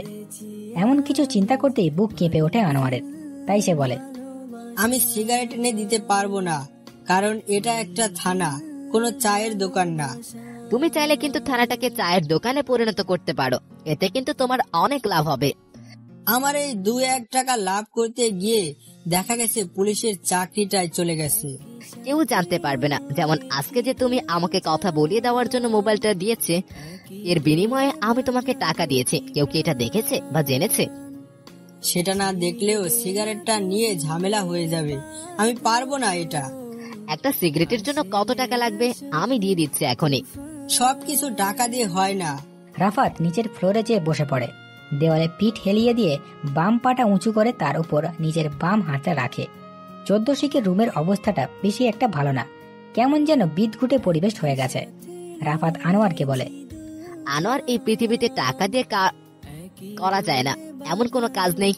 টাকার কাছে সবাই নত, টাকা কারো কাছে নত না। তুমি লক্ষ্য করেছো টাকা কাগজের তৈরি হলেও এর দাম কত বেশি? যা, আবার আমার জন্য একটা সিগারেট নিয়ে এসো। আচ্ছা, আপনার পরিচয়টা কি? কে আপনি? আমি তো মানুষ, অতি সাধারণ একটা মানুষ যে সবকিছু পারে আবার কিছুই পারে না। আমি যতদূর জানি আপনার নাম রাহাত। তাহলে ফোনে ওই ব্যক্তির কাছে 440 কেন বলেছিলেন? তুমি দেখছি সবকিছুই খেয়াল করো। তোমাকে কনস্টেবল পদে মানায় না। তুমি যদি বড় কোনো অফিসার বা গোয়েন্দা বিভাগে চাকরি করতে তাহলে ঠিক ছিল। আমি মনে করি আমার জন্য কনস্টেবল পদটাই ঠিক আছে। যার যেমন ইচ্ছে তার কাছে তো সেটাই পছন্দ। বললেন না যে আমার প্রশ্নের উত্তরটা? তোমার প্রশ্নের জবাব আমার কাছে আছে, কিন্তু আমি সেটা দিব না, কারণ আমি নিজের পরিচয় নিজে দিতে পছন্দ করি না। তাহলে ফোন দিয়েছেন কাকে সেটা বলেন। আফিফ চৌধুরী। আমি কি চিনি সেই আফিফ চৌধুরীকে? সমস্ত বাংলাদেশের মানুষ চিনে তাকে, তুমি পুলিশের লোক হয়ে চিনবে না কেন? কে সেই আফিফ চৌধুরী? স্বরাষ্ট্রমন্ত্রী আফিফ চৌধুরী, যাকে বাংলাদেশে চিনে না এরকম কোনো লোক নেই। দুকদম পিছিয়ে যায় আনোয়ার। রাফাত কি বলছে এটা? তাকে নাকি ছাড়ানোর জন্য স্বরাষ্ট্রমন্ত্রী নিজে আসবে? আনোয়ার কথাটা বিশ্বাস করবে কি করবে না এটা নিয়ে সংশয় পড়েছে। রাফাতের কথা বিশ্বাস করবে নাই বা কেন? সে যা বলেছে সেটাই করেছে। 1 লাখ টাকা দিবে বলেছে, এটা দিয়ে দিয়েছে। তাহলে তাকে বিশ্বাস করা যায়। আবার অন্যভাবে চিন্তা করলে রাফাত দেখতে বোকা, সহজ সরল, গরিব একটা ছেলে। তাকে সাধারণ জনগণ পর্যন্ত দূর দূর করে, সেখানে একজন মন্ত্রী কিভাবে তাকে ছাড়াতে আসবে? কারো কাছে যদি রাফাত এই কথা বলে তাহলে রাফাতকে সবাই পাগল বলবে, সাথে আরো কত গালমন্দ তো আছেই। আনোয়ারের এমন চিন্তা চেহারা দেখে রাফাত হেসে বলে, কি চিন্তা করছো আনোয়ার? আমাকে ছাড়ানোর জন্য স্বরাষ্ট্রমন্ত্রী কেন আসবে? আমি জানি তুমি এখন এটাই চিন্তা করছো। চিন্তা করবে না বা কেন? আমার মতো এমন একটা ছেলের জন্য মন্ত্রী সাহেব তার নিজের সব কাজ ফেলে চলে আসবে, এটা শুনতেও কেমন যেন অবিশ্বাসের মতো। আসলে এটাই বাস্তব। আমি এটা বুঝতে পারছি না। আপনার এত কিছু, তাও কেন আপনি এই অবস্থায় থাকেন? সেটা না হয় একটা রহস্য থেকে যাক। আমি পুলিশের সাধারণ একটা কনস্টেবল। রহস্য উন্মোচন করা আমার কাজ না। আমি সব সময় আপনাকে রহস্যময় হিসাবে চিনে আসব। আর কথা বলো না, পিছনে ফিরে তাকিয়ে দেখো কমিশনার সাহেব চলে এসেছে। রাফাতের কথা শুনে আনোয়ার পিছন ফিরে তাকায়। 3 দিক দিয়ে বন্ধ করা রুমের গেট পেরিয়ে শফিক সাহেব হাতে মোটা একটা লাঠি নিয়ে আসছে। বাহিরে দাঁড়িয়ে আছে নেহা, শ্রাবণী, প্রীতি। সবার চোখে আগ্রহর প্রতিচ্ছবি। কি করবে এখন শফিক সাহেব রাফাতের সাথে? সাধারণত লাঠি হাতে নিয়ে কোনো কমিশনার আসামির কাছে যায় না। জিজ্ঞাসাবাদ করতে হলে যদি যায়, সেটাও আবার লাঠি ছাড়া। শফিক সাহেব যে রাফাতের সামনে দাঁড়ায়। তিনি আনোয়ারকে উদ্দেশ্য করে বলে, কি কথা বলছিলে এতক্ষণ আনোয়ার এই বদমাসটার সাথে? স্যার, জিজ্ঞেস করেছিলাম নেহা ম্যাডামের সাথে কেন এমন করতে গিয়েছিল। তা কি বলেছে এই ছেলেটা? ছেলেটার খুব ভাব আছে, আমাকে কিছু বলেনি। এখন একটু বাটাম দিলে সবকিছু গড়গড় করে বলে দিবে। আমার শরীরে যেন একটা ফুলের টোকা না লাগে। কেন রে, তোর শরীরে বাড়ি দিলে কি হবে? আমি জানি না কি হবে, তবে আপনার সাথে ভালো কিছু হবে না, এটা আমি নিশ্চিত। শফিক সাহেব রাফাতের দিকে এগিয়ে এসে তার মুখটা চেপে ধরে বলে, আমাকে ভয় দেখাচ্ছিস? এই ইউনিফর্মটা এমনি এমনি পরিনি। আজ তোকে দেখাবো আমি কেমন পুলিশ অফিসার। আবার বলছি, আপনি যদি নিজের ভালো চান তাহলে আমার মুখ থেকে হাতটা সরিয়ে নেন। তুই আমাকে নির্দেশ দেওয়ার কে? ছোট পুচকে ছেলে একটা তুই। আমার সাথে কথা বলার কোনো যোগ্যতা নেই তোর। আমি আর আপনাকে সাবধান করব না, আপনি যা ইচ্ছে করতে পারেন। শফিক সাহেব রাফাতের কলারটা ধরে নিচ থেকে উপরে ওঠায়। নিজের সম বরবর করে শফিক সাহেব একটু দূরে যায়। হাতের কালো মোটা লাঠিটা শক্ত করে চেপে ধরে তিনি। রাফাতকে মারতে যাবে তখনই পেছন থেকে একটা কথা শুনে লাঠিটা নামিয়ে নেয় শফিক সাহেব। তিনি পিছনে ফিরে তাকান। রাফাতের শরীরে যদি আর একটা ফুলের টোকা লাগে তাহলে আপনার কি হবে সেটা ভাবতে আমার 2 সেকেন্ড সময় লাগবে না। আফিফ চৌধুরীকে থানায় দেখে কমিশনার শফিক সাহেব কি করবে বুঝতে পারতেছে না। স্বরাষ্ট্রমন্ত্রী নিজে থানায় এসে শফিক সাহেবের হাত থেকে লাঠিটা নিচে পড়ে যায়। রাহাত এটা দেখে হাসে। সে নিজের চশমাটা খুলে হাতে নিয়ে দাঁড়ায়। রাফাত আনোয়ারের দিকে তাকায়। এই ছেলেটাও ভয় পেয়ে কাঁপছে, তার হাত পা ভয়ে কাঁপছে। থানায় সাধারণত উপরের লোক আসলে ভয় পেয়ে যায় সবাই, সেখানে তো স্বয়ং স্বরাষ্ট্রমন্ত্রী নিজে এসেছে। সে কি করবে বুঝতে পারতেছে না। থানাটা একেবারে নীরব হয়ে গেছে, এমন নীরব যে সবার শ্বাস ফেলার আওয়াজ ছাড়া অন্য কিছু শোনা যাচ্ছে না। শফিক সাহেব রাফাতের থেকে সরে এসে আনোয়ারকে উদ্দেশ্য করে বলে, আনোয়ার, রাফাতকে সুস্থভাবে জিজ্ঞাসাবাদ করো, আমি স্যারের সাথে কথা বলে আসি। এটা বলেই শফিক সাহেব রুম থেকে বেরিয়ে আসে। আফিফ চৌধুরীকে একটা সম্মানমূলক স্যালুট দিয়ে বলে, স্যার, এই রাফাত ছেলেটা একজন আসামি। কি করছেন তিনি? আমার মেয়েকে নষ্ট করার চেষ্টা করেছে। আপনি কি ভালো করে তদন্ত করে দেখেছেন রাফাত আপনার মেয়েকে নষ্ট করার চেষ্টা করেছে? আমি ঘটনাটা পরে শুনেছি। ভার্সিটির সবাই রাফাতকে হাতে নাতে ধরেছে, আর সবচেয়ে বড় প্রমাণ হচ্ছে আমার মেয়ে। সে নিজের মুখে বলেছে রাফাত তাকে নষ্ট করার চেষ্টা করেছে। আপনার মেয়ে যে সত্যি কথা বলছে এটার প্রমাণ কি? শফিক সাহেব এখন কি বলবে তা বুঝতে পারছে না। নিজের মেয়ের কথা সত্যি মিথ্যা এটা প্রমাণ করতে হবে এমন চিন্তা তিনি করেননি। শফিকের চুপ করে থাকা দেখে আফিফ সাহেব যে নেহাকে আর শ্রাবণী প্রীতির সামনে দাঁড়ায়। তিনি কি যেন দেখেছে। হঠাৎই আফিফ সাহেব নেহার দিকে আঙুল ইশারা করে বলে ওঠে, তুমি নিশ্চয়ই কমিশনারের মেয়ে? জি, আমি শ্রাবণী, কমিশনারের মেয়ে। বেশ ভালো। তা থানার ভিতর যে ছেলেটার নাম রাফাত, তাকে কি তুমি চিনো? জি, আমাদের ভার্সিটিতেই পড়ে।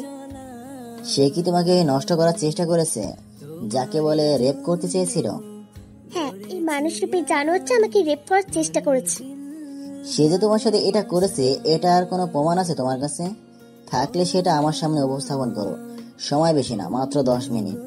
আফিফ সাহেব ওনার হাত ঘড়ির দিকে তাকাই, বলে, তোমার টাইম এখন থেকে শুরু।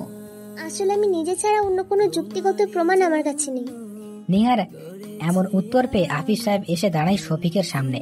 তিনি শফিককে উদ্দেশ্য করে বলে, শফিক সাহেব, আপনার মেয়ে বলছে রাফাত তার সাথে খারাপ আচরণ করেছে, কিন্তু সে এটার প্রমাণ দিতে পারবে না, কারণ সে নিজে ছাড়া অন্য কোনো প্রমাণ তার কাছে নেই।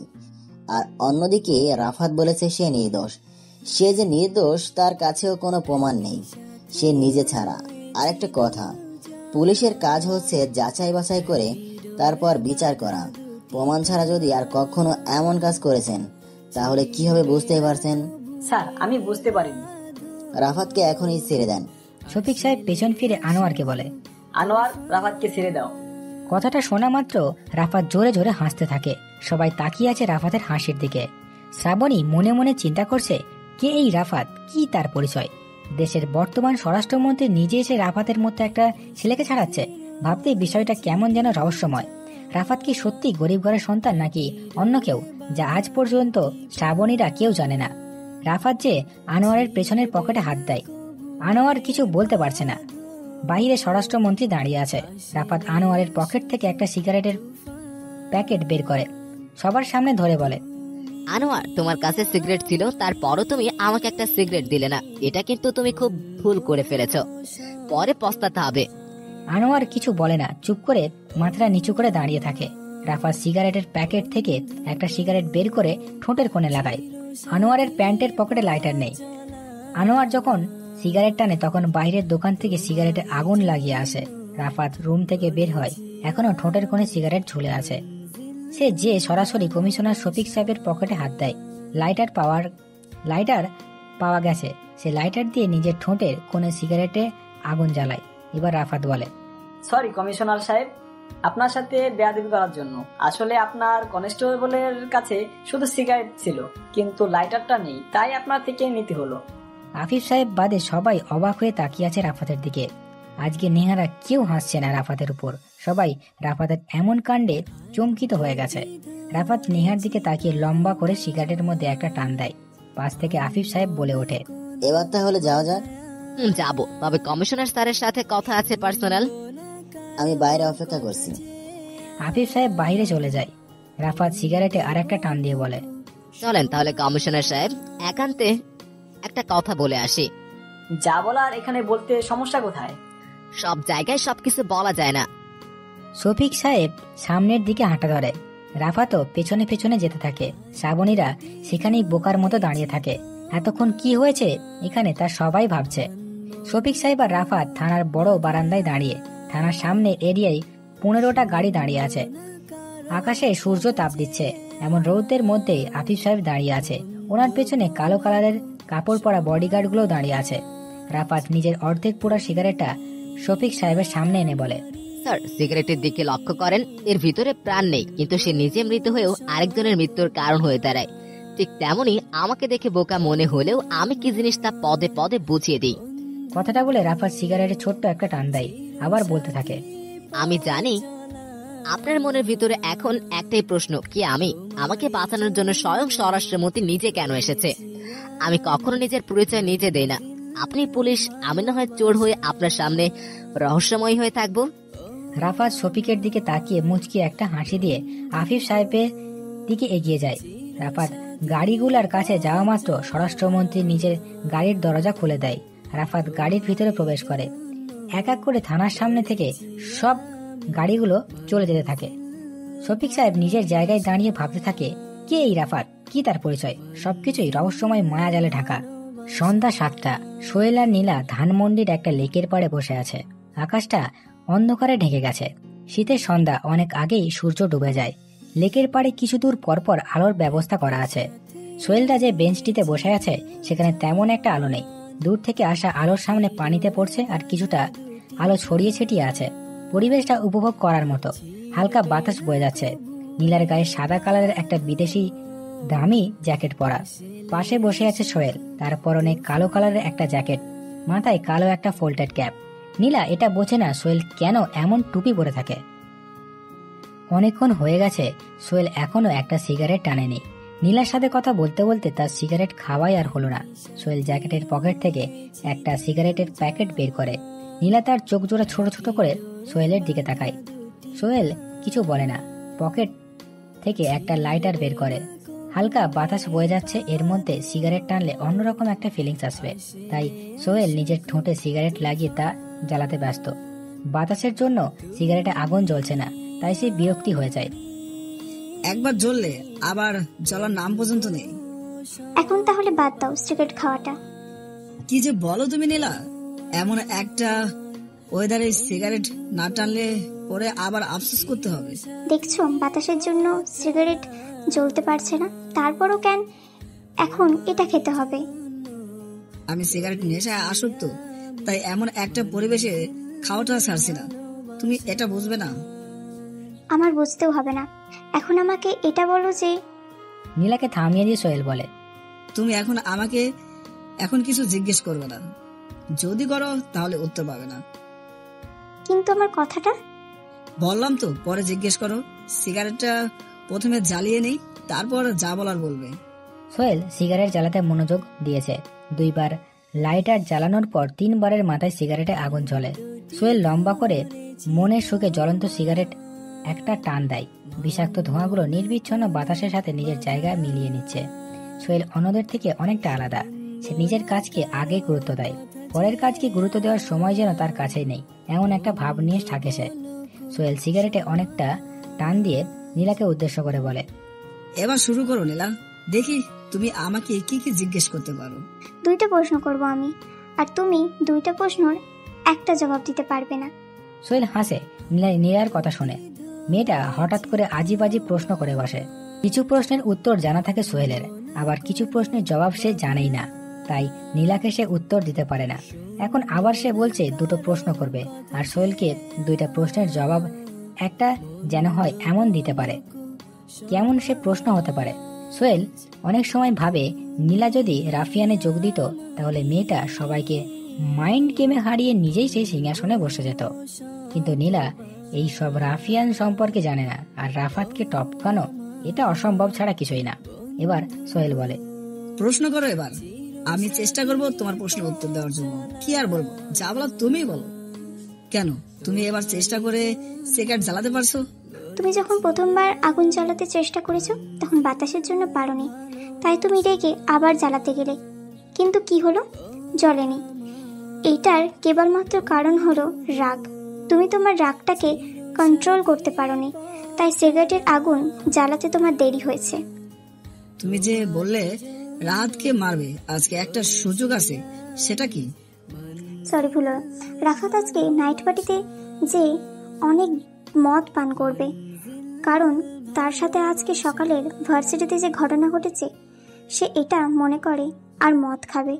তুমি তাকে বাধা দিবে না, তবে তার নেশা হয়ে যাবে। তুমি বাইরে এসে রাফাতকে মেরে দিয়ে চলে যাবে, তারপর তো রাফাত বেচারা ফিনিশ। কিন্তু রাত তো মদ খেয়েও তার নেশা হয় না। আরে বোকা, আজকে অনেক মদ খাবে রাফাত, নেশা না হয়ে কোথায় যাবে? দেখা যাক কি হয়। আমি তোমার সাথে যাব। না, তোমায় যাওয়ার প্রয়োজন নেই। তোমাকে আবার চিনে ফেলবে রাহাত। সে আমার চেহারা এখনো পর্যন্ত দেখেনি, তাহলে আমাকে চিনবে কি করে? সোহেলের মনে পড়ে যায় ওই দিনে হারুনের দোকানে বসে আড্ডা দেওয়ার কথাটা। সেদিন নীলার মুখে মাস্ক পরা ছিল, কেউ তাকে দেখতে পারেনি, তাহলে রাফাত কিভাবে চিনবে? এটা ভেবেই সোহেল বলে, তুমি বাসা থেকে রেডি হয়ে গুলশান হয়ে এসো, আমি বাইক নিয়ে রাফাতের কাছে যাই। আমি যেটা বলছি সেটা মনে থাকে যেন। মনে থাকবে, যাও। তুমি এবার তাড়াতাড়ি করে যেও। নীলা সিগারেটে অনেকটা টান দিয়ে তার হাতে থাকা সিগারেটের বাকি অংশটা নিচে ফেলে পা দিয়ে পিষে ফেলে। নীলা এখানে আসার আগে তার নিজের গাড়িটা নিয়ে এসেছে, আর সোহেল তার বাইকটা নিয়ে এসেছে। সোহেল নিজের বাইকটা স্টার্ট দেয়। তার উদ্দেশ্যে এখন গুলশান নাইট ক্লাব, সেখানে দাঁড়িয়ে অপেক্ষা করছে রাফাত। অনেকক্ষণ হয়ে গেছে রাফাত দাঁড়িয়ে আছে, এখনো সোহেলের দেখা মেলেনি, আর অপেক্ষা করতে পারছে না রাফাত। তাই সে নাইট ক্লাবের ভিতরে প্রবেশ করে। লাল, নীল, সবুজ ঝিকিমিকি বাতির আলোয় পুরোপুরি অন্য একটা জগৎ তৈরি হয়েছে এখানে। ছেলে মেয়েরা ডিজে গানের তালে তাল মিলিয়ে নাচতেছে। ছেলেগুলোর পোশাক ঠিক থাকলেও মেয়েগুলোর ড্রেস আপ খুবই নোংরা। সাধারণত এখানে যারা আসে তাদের চোখ মেয়েদের ড্রেসগুলোতে কোনো সমস্যা নেই, সবাই উপভোগ করে। এখানে কোনো মেয়ে কার থেকে ছোট এবং স্টাইলিশ ড্রেস পরে আসবে সেই প্রতিযোগিতা চলে। রাফাতের নেশা মেয়ে না, তার নেশা মদ, তাই সে নাচানাচি করা স্টেজে না যেয়ে মদের আড্ডায় যায়। আজকে রাফাত নীল রঙের একটা লম্বা কোট পরেছে, মাথায় লম্বা ফোল্টেড টুপি, যার কারণে তার মুখটা বোঝা যাচ্ছে না। মদের বারেও মেয়ের অভাব নেই। রাফাতকে দেখে মিমি নামের একটা মেয়ে তার পাশের মেয়েটাকে বলে ফেলেছে, দেখ আদিয়া, ছেলেটা কি হ্যান্ডসাম, আমি তো পুরো ক্রাশ খেয়ে গেছি। তাই তো দেখতে পাচ্ছি। ছেলেটার কোটটা দেখেছিস? অনেক দামি মনে হচ্ছে। এই ক্লাবে এমন একটাও ছেলে নেই। চল তাহলে পরিচিত হয়ে আসি। তুই কিন্তু ছেলের প্রতি আবার দুর্বল হয়ে পড়িস না। কেন? দুর্বল হলে কি হবে? তোর কিন্তু বয়ফ্রেন্ড আছে, এটা মনে রাখিস। তোর কি বয়ফ্রেন্ড নেই? ছিল, কিন্তু বর্তমানে সিঙ্গেল, দেখি কাজে লাগাতে পাই কিনা। তুই কিন্তু ভুলেও নজর দিবি না। আচ্ছা চল তাড়াতাড়ি, নয়তো অন্য কোনো মেয়ে এসে তোর ক্রাশকে নিয়ে চলে যাবে। রিমি আর আদিয়া নিজেদের মধ্যে কথা বলা বন্ধ করে রাফাতের দিকে যেতে থাকে। রাফাত যে একটা চেয়ারে বসে, পাশের চেয়ারে একটা মধ্যবয়সী লোক বসে আছে, যার সাথে যেন ফোনে জোরে জোরে কথা বলছে।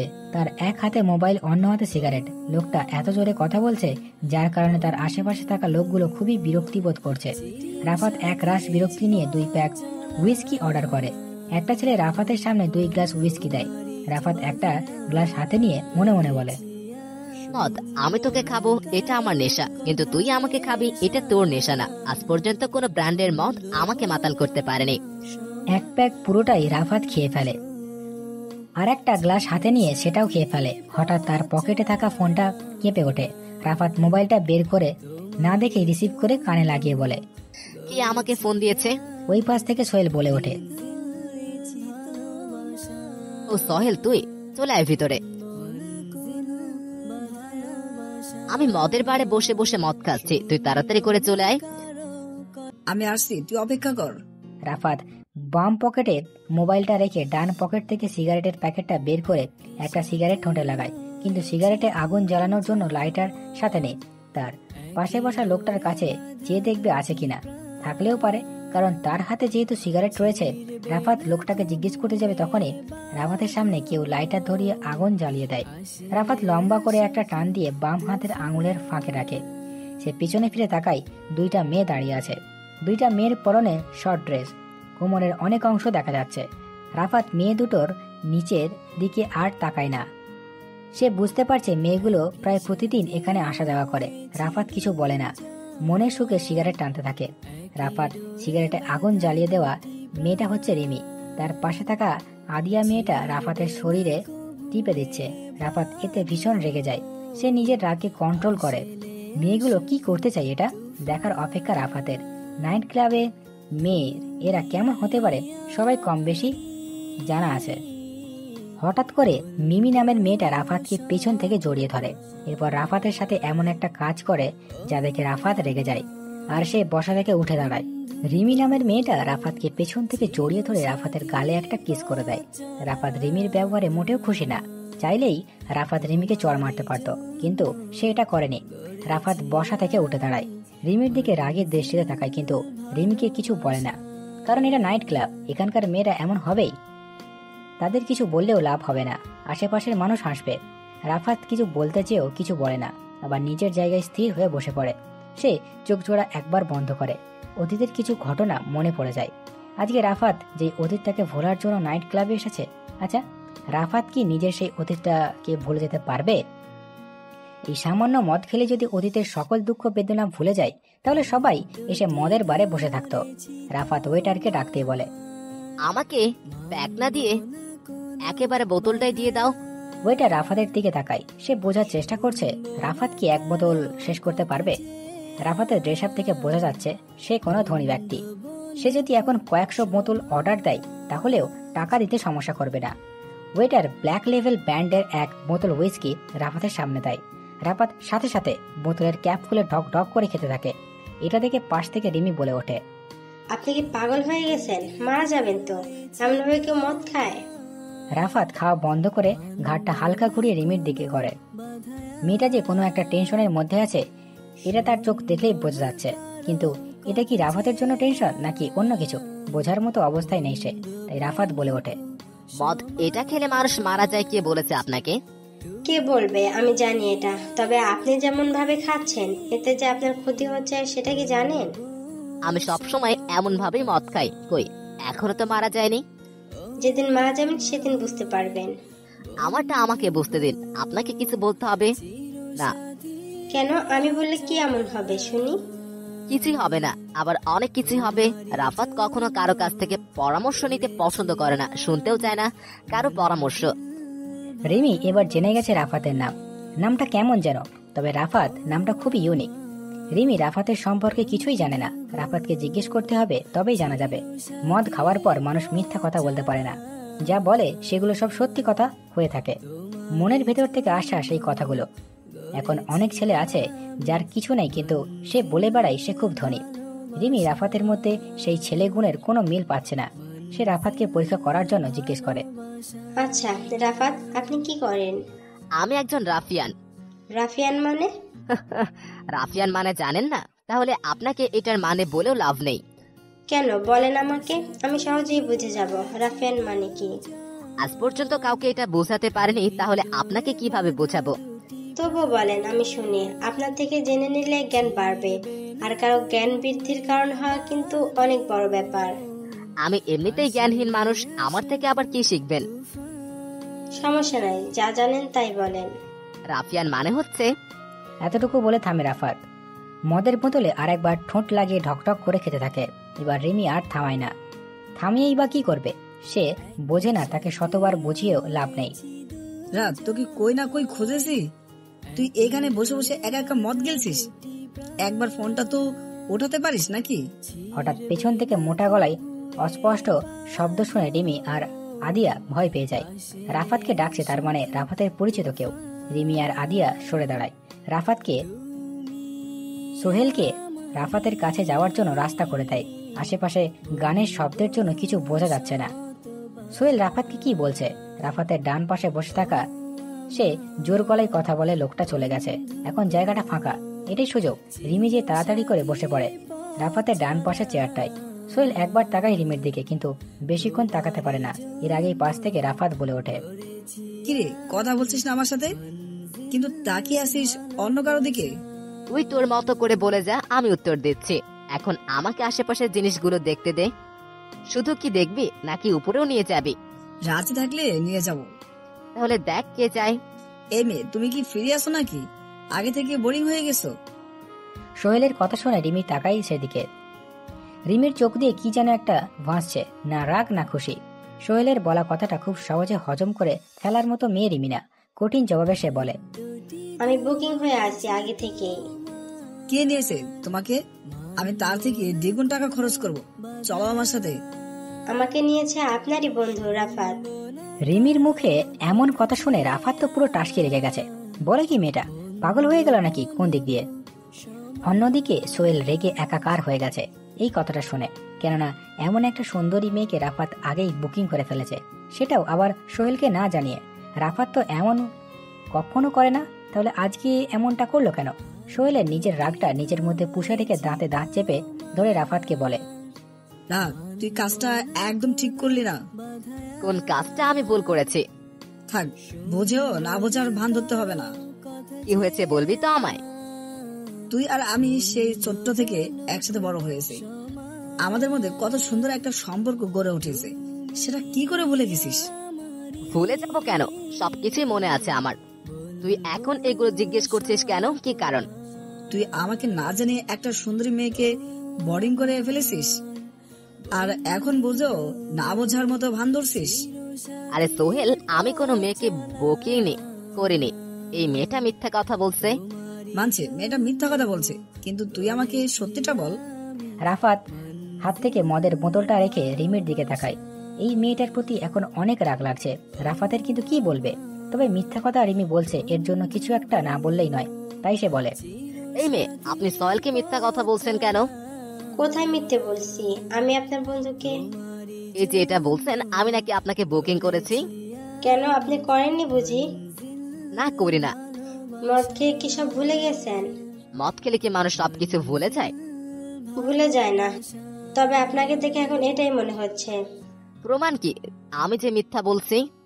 প্রমাণ চাই তো আপনার? অপেক্ষা করেন, এখনই দিচ্ছি। পেছনে দাঁড়িয়ে থাকা আদিয়াকে ডাক দেয় রিমি। রাফাত বুঝতে পারছে না রিমি তার বান্ধবীকে কেন ডাকছে। রাফাত নিজেও কনফিউশন হয়ে গেছে, সে কি সত্যি রিমিকে এমন কিছু বলেছে? মনে পড়ছে না কিছু। মদ খেয়ে কি রাফাত সব ভুলে গেছে? রাফাত তার মাথায় হাত দিয়ে 2-3টা বাড়ি দেয়, হয়তো নেশা কেটে যেতে পারে। এরপর সবকিছু আগের মতো মনে পড়ে যাবে। রিমি আদিয়াকে জিজ্ঞেস করে, আদিয়া, এই রাফাত নামের বোকা লোকটাকে বলে দে তো, তখন মদ খাওয়া অবস্থায় সে কি বলেছিল? যা বলেছে তার আমার মুখ দিয়েই নাই বা বলি, কারণ সে এখন এটা বিশ্বাস করবে না। পাশ থেকে সোহেল বলে ওঠে, আমাকে আর বলতে হবে না, আমি বুঝে গেছি। রাত, তুই এটা না করেও পারতি। আরে ভাই, বিশ্বাস কর, আমার কিছু মনেই পড়ছে না। কি বলবো তোকে? মদ নাকি তোকে এখনো নেশায় মাতাল করতে পারেনি, তাহলে আজকে কি হলো? আমি বুঝতে পারছি না কি হচ্ছে আমার সাথে। আগে এমন 10 বোতল খেয়ে ফেললেও তো আমার নেশা হতো না, তাহলে আজকে? চিন্তা নেই, আরো খা, আমি তো আছি, বাসায় আমি নিয়ে যাব। আজকে তোর মদ খাবো না, মদ খাওয়া শেষ। এখন একটা মেয়ে হলেই হবে। পাশে তো বসে আছি, উপরে নিয়ে যা, তাহলে তো হয়। উপরে যাওয়া লাগবে না, নিচে একটু নাচানাচি করব। তুই এখানে থাক, আমি যাচ্ছি। রাফাত মদের বোতলটা শেষ করে বর্ষা থেকে উঠে দাঁড়ায়। সে একটু সামনে এগিয়ে যায়। মিউজিক ম্যান জোর জোরে মিউজিক বাজাচ্ছে। ডানা কাটা পড়ি স্ট্যাটাস আমার সিঙ্গেল থেকে প্রেমের ছড়াছড়ি। হায়রে কি যে করি, হায়রে কি যে করি, আমি ডানা কাটা পড়ি, আমি ডানা কাটা পড়ি। স্টেজে অনেকগুলো মেয়ে নাচছে। এর মধ্যে একটা মেয়ে অনেক আকর্ষণীয় বলতে গেলে ভিড় ঠেলে যে মেয়েটার কাছে যায়, সে তৎক্ষণিক মেয়েটার কোমরে স্পর্শ করে। মেয়েটা যেন এতক্ষণ রাফাতের অপেক্ষায় ছিল। পেছন করে রাফাতের সাথে মেয়েটা নাচতে থাকে।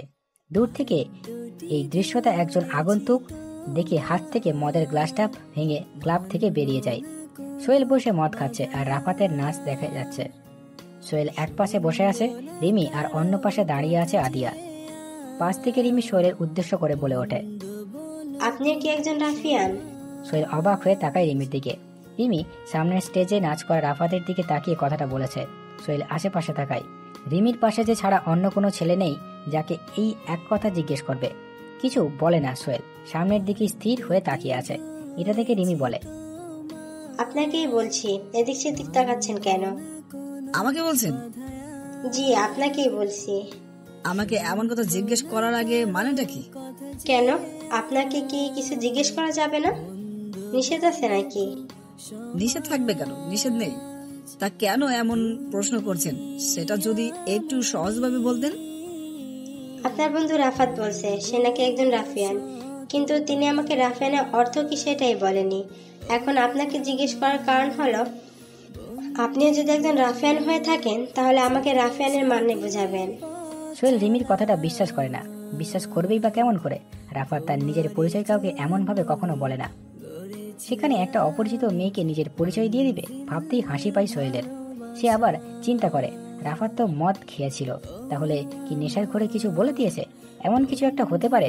তাই সোহেল রিমিকে বলে, আচ্ছা রাহাত, যখন এক কথা বলেছিস তখন কি সে মদ খাচ্ছিলে?